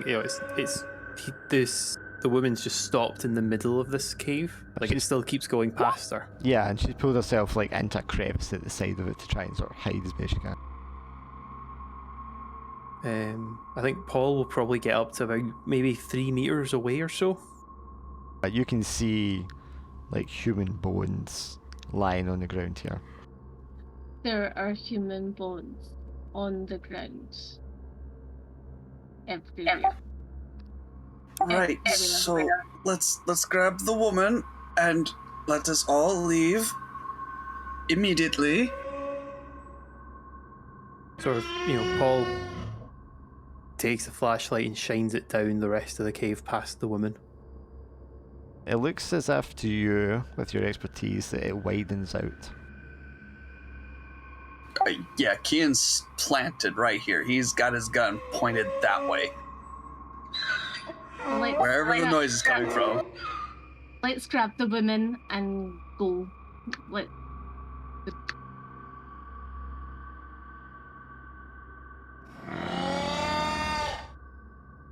Okay, it's getting closer. What is that noise? Right. I don't know.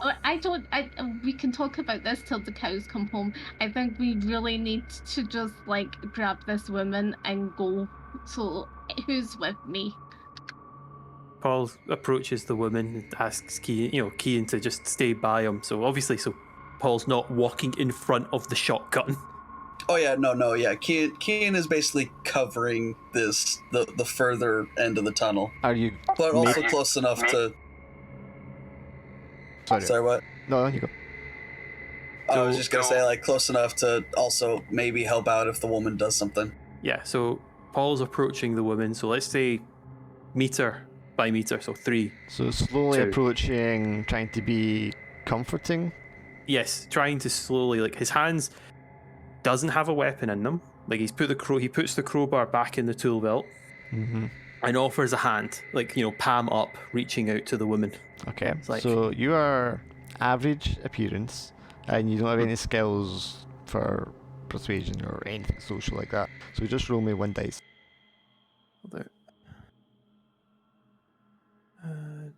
Come on, dear. Look, we're just here to help you out. Oh shit! She curls back as if she's about to launch at you with her nails. And then the last second, she just jumps into your arms and hugs you around the waist. Right, and so take, both hands to support her weight and starts backing down. It's like, right, Cian, just keep your eye down there, right? Oh, yeah. Slowly back out. Oh, it keeps changing. I don't like it. It sounds as if it's more than one thing. But not. Let's keep going. Let's keep going back down. Come on. You're right, Mildred. Let's go. And he pulls you forward past Paul and the girl into the tunnel. Alexander, no, we don't need to do this. He lets go of your hand for a moment, Mildred, and turns his back to the passageway and faces you all. It's fine, Paul. I don't think there's anything down here. And something grabs him from behind, and he just gets pulled backwards into the darkness. And there's a clatter and a bang as his revolver goes off and shoots the wall. So the bullet ricochets down towards us.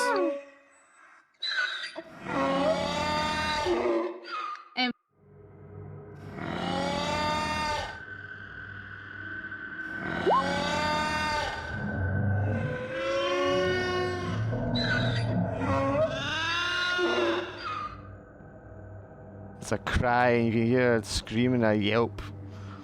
And then a sickening crunch and a thud and a squelch.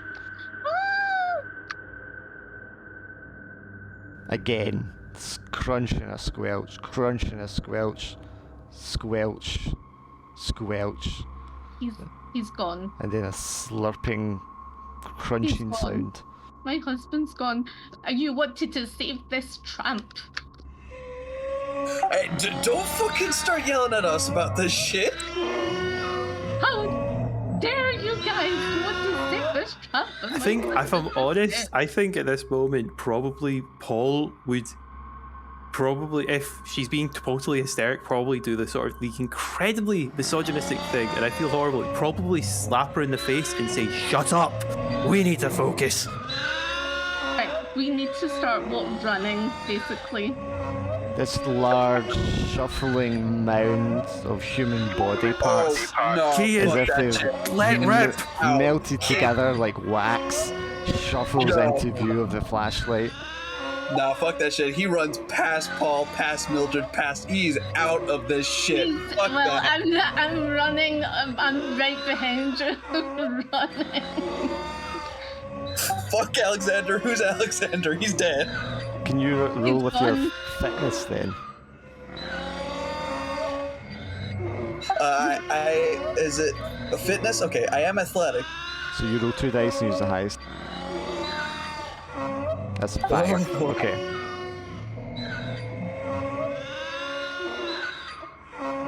Mildred, you're rolling 1 dice.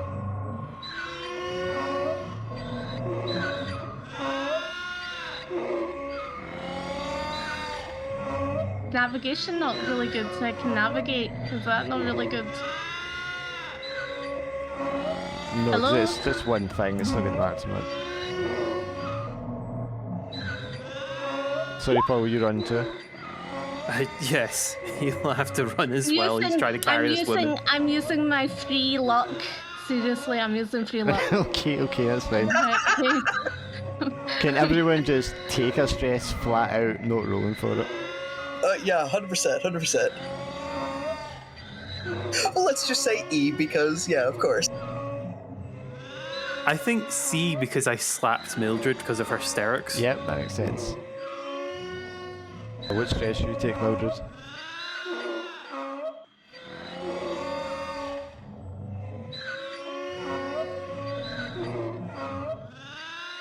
Which stress, Mildred? E. Okay, panic. Okay, so you all flee, Paul, with you with the young woman under your arms. But she almost feels like she's calling out to the thing behind you. As if she's like trying to pull herself away. As in towards it Yes, or running away? towards it. You Paul's had just to save he's this woman, didn't you? She's I don't think- wanting to be back with Let him her finish. you. I don't think Mildred is in any position to have a conversation. No. I think Mildred is not even knowing this, probably sprinting away. Paul honestly wouldn't have probably picked up on that, probably thought the squirming is getting away from the thing rather than wanting to go towards it, and is just trying to run as best as he can. Are you not making an effort to hold her then? Oh no, he's still trying to hold her. Okay, so you're strong, so you want to roll 2 dice for me. Use the best. 5. Take a pain, because she starts like actively clawing at your arm, trying to get out your I grip. need a gut check then. Ooh. Uh-oh. Because that pushes me into a gut check if she pains me. Alright, so that's your fitness. Oh, fuck. Which I'm out of shape. So 2 dice, use the worst. Sorry, before we do that, you can use 1 luck to change. I'll previous put roll. that 5 to a 6. No, wait. Yeah, because I'm strong. So I'll put that 5 to a 6, which is my final luck. Okay, yeah, so use your last luck to negate the scratching and clawing, ignoring the pain from it, and you just hold on to it tight as you barrel forward away.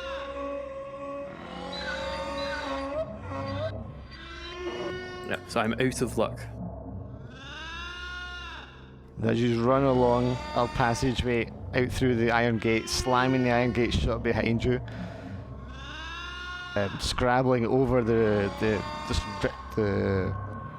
bloody circle of stone, into the deeper vault chambers, through the pair of doors, and slamming those doors shut behind you, leaving the noise and the sound of the creature deep behind.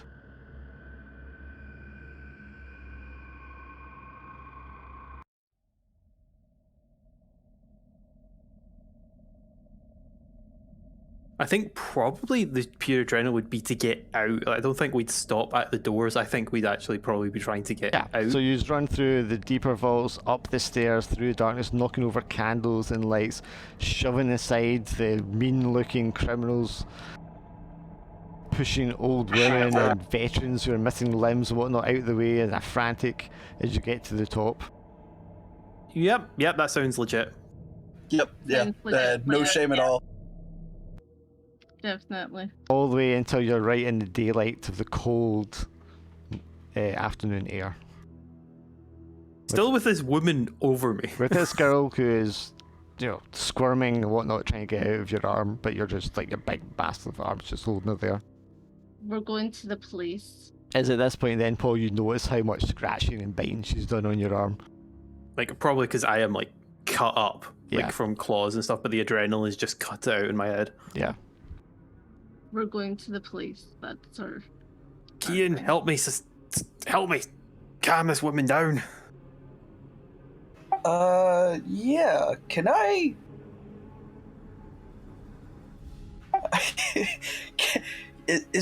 Can I use? I don't know if brawl works, but can I just try to do the thing, like in the movies where they hit you upside the back of the head and knock you out? If you knock her out, you wouldn't know this at the time, but that would cause brain damage. But you can try that, yes. I mean, Why don't you just ever slap her? fuck that. She's got teeth and claws. Okay, so you are strong, you have brawl, so roll 2 dice. Oh fuck. I'm gonna kill this poor woman. Yeah, you smack her hard enough that she's rendered unconscious. Oh, thank God. But she will suffer some damage. Concussed. Yes. She's probably already damaged, I'm just saying. Okay, no more. No, I'm not going anywhere else. Fuck this. Fuck the lot of you. I'm going home. You look at your hand, Mildred, and you just see the sweaty key for the car that your husband had put in your hand before you lost him. My husband is dead.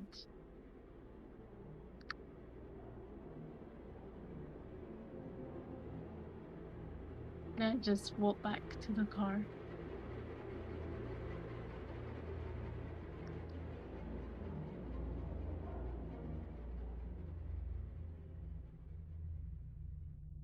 We can stop there for this week.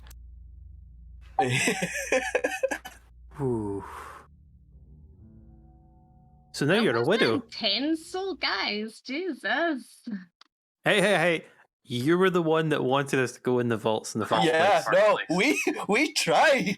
Yeah, but then I said, let's not do that. Let's wait for Finlay. Let's Too late. wait You'd for them. already convinced your husband to go down. This is all on Mildred. 100%. It's not all on Mildred. This is the way. This is when we all- said to stop. All of this is on You Mildred. no, Paul. You wanted to save the naked. Oh, woman. no, don't you Nope. even. Don't you even. That was You even That was egged Paul. that along. like that would never have happened if Mildred didn't want to come down here. Yeah, but I didn't want to go down to the vaults. I just wanted to go into the entrance of the vaults to check it out, not inside. To be fair, you had to find the letter, so you were going down there one way or another. As real roll days it was, like, that you were going there.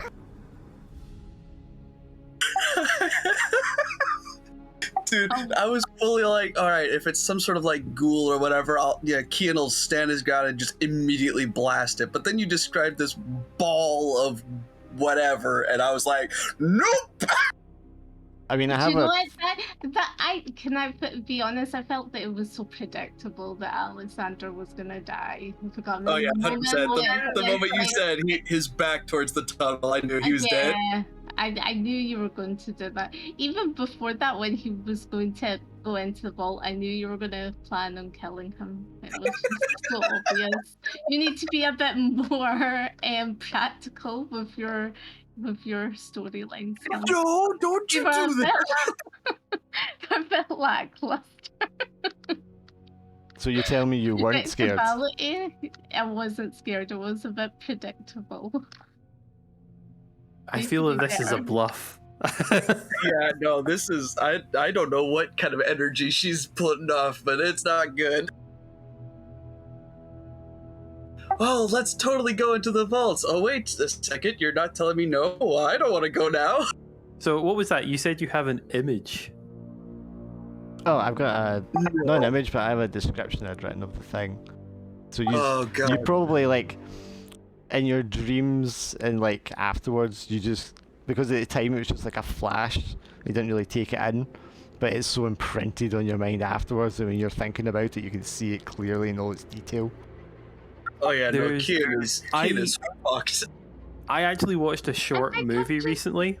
Very sad about Alexandra. I think that's more the thing I feel for Mildred. Yeah, Callum, on you go. A sad time. There's a wee movie that I've seen recently called Zygote. Oh yeah! And it features a monster that absorbs all of the other people in this mining base. Oh and god! It has like 100 arms and like 200 eyes on it. And it's all of its legs are the legs of them and stuff. Yeah, it's similar to that, yeah. So as soon as you described it, I went, oh, that is exactly what I envisioned. And I'm going to see if I can share the link. Yeah, I've seen that. I don't know why. That shit fucks me up. Like the whole like John Carpenter's thing. Yeah, I was thinking like the thing. If it had a bird face, I would be like so scared. I've written it was a mass of body parts molded and melted together as if it was made of wax. Angled heads protrude from its skeletal mid-torso. Outstretched arms with tongues instead of fingers. Covered in a multitude of eyes without lids that just stare and roll around. Open gaping mouths all over it, just like gnashing their teeth and lolling their tongues. Yeah. Necks and arms just drooping off it at all kind of weird angles. And a multitude of legs kind of shuffling, pulling its mass along the ground. Yeah, that shit, that body horror shit, that's the stuff that really gets me. Like, I watched the John Carpenter's The Thing when I was like way too young, and it's, oh god, no, that's awful. Body horror is my total jam. Like that, nothing squeaks me. Oh, sorry, there is dentistry. That's the biggest one, but Yeah. I take it you didn't like Little Shop of Horrors when you were younger. No, but I didn't like it for the other reason that it was a big plant monster. For some reason, when I was young, being devoured whole by things terrified me. I mean, not so much older, but being eaten should kind of terrify you. Well, I say that there was one movie that was put as like a sort of an action comedy. And near the start, a guy gets devoured by a monster ant, and that still stuck with me, that scene. And I'm just like, it just makes me go like, ugh. That's why when you said it was like a mass of limbs, Schiann was just like, nope, I'm not even I like how shooting at it. neither of you even shot at it, you just ran. No, now if you had brought over like, oh, it's kind of like the thing in the basement, or it's some sort of like ghoul or whatever, some sort of human-sized, human-shaped monster, I would have 100% blasted it. But no, not whatever the fuck that is.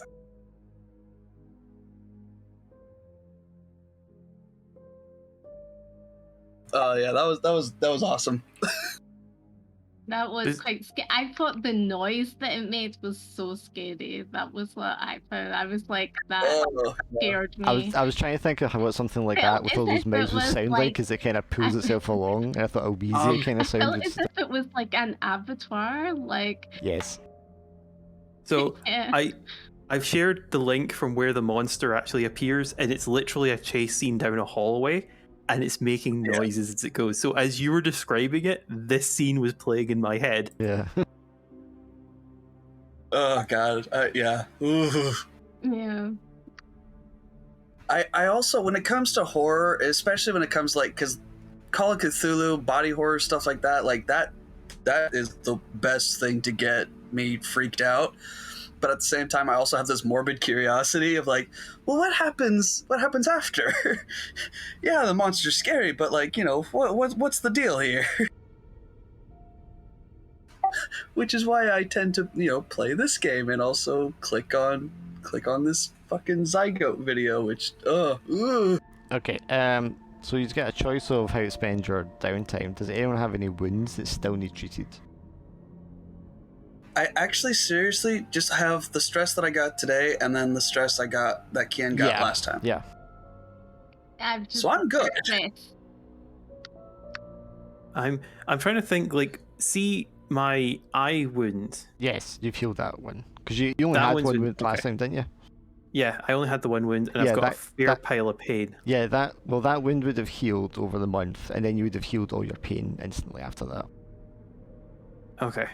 Probably So just I left with stress. had a lot more leeway then than the close line I had. Aye, yeah. And then, so you probably just have stress. Yeah, I've got 3 stress. Okay, does everyone want to spend their downtime unwinding, which is how you relieve stress? Yeah. Oh yeah. Yeah, I think Schiann's gonna try to yeah. once again drink himself into a fucking coma. You as well, Paul, yeah. He's probably going to spend a lot of time with his kids. Yep, that works. Yeah. And I think working in normalcy, he's going Uh-huh. to spend a lot of time with his kids and stuff, not drinking himself into stupor. That's a normal thing with the work colleagues. But I think he's purposely going to spend time with his kids. Yeah. we have Oof. a daughter called Gloria, so want to spend some time with her. What happened? No. What happened to Daddy, Mummy? Oh my god. So on the, as I Yes, said, on the off week, I'm going to Alexander was a father. on the off week between, I'm going to do covering downtime and stuff like that. So we'll cover how you explain your husband's disappearance and your daughter and that. We'll do that on that one. Okay, but you're all going to spend that time treating stress, so you can all remove 1 stress.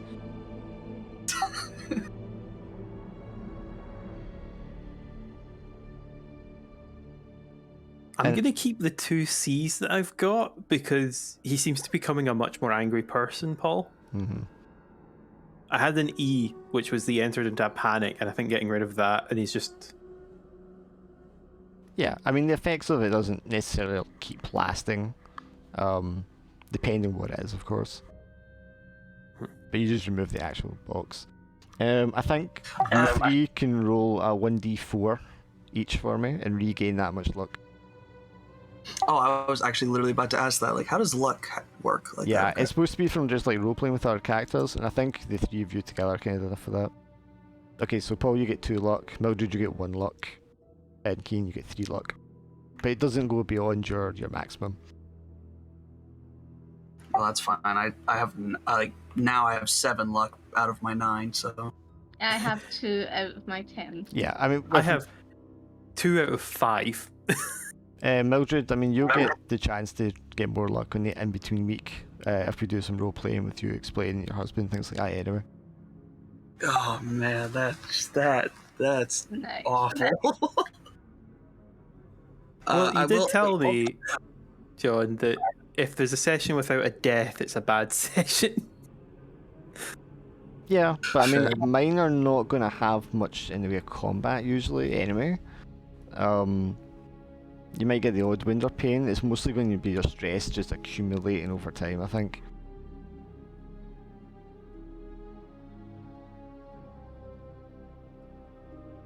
Which I'm fine with, because it's a campaign, it's supposed to be a longer story anyway.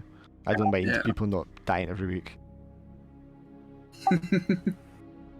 Sounds I'll legit. try to make the off week thing just to kind of join in on the role play downtime stuff. Yeah.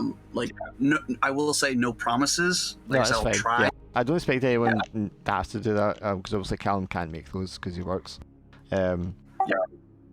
But just if you can, it'll just be like a wee short thing just to add some flavour, and so there's not as big a gap between them. Yeah. Yeah, I don't think it'll.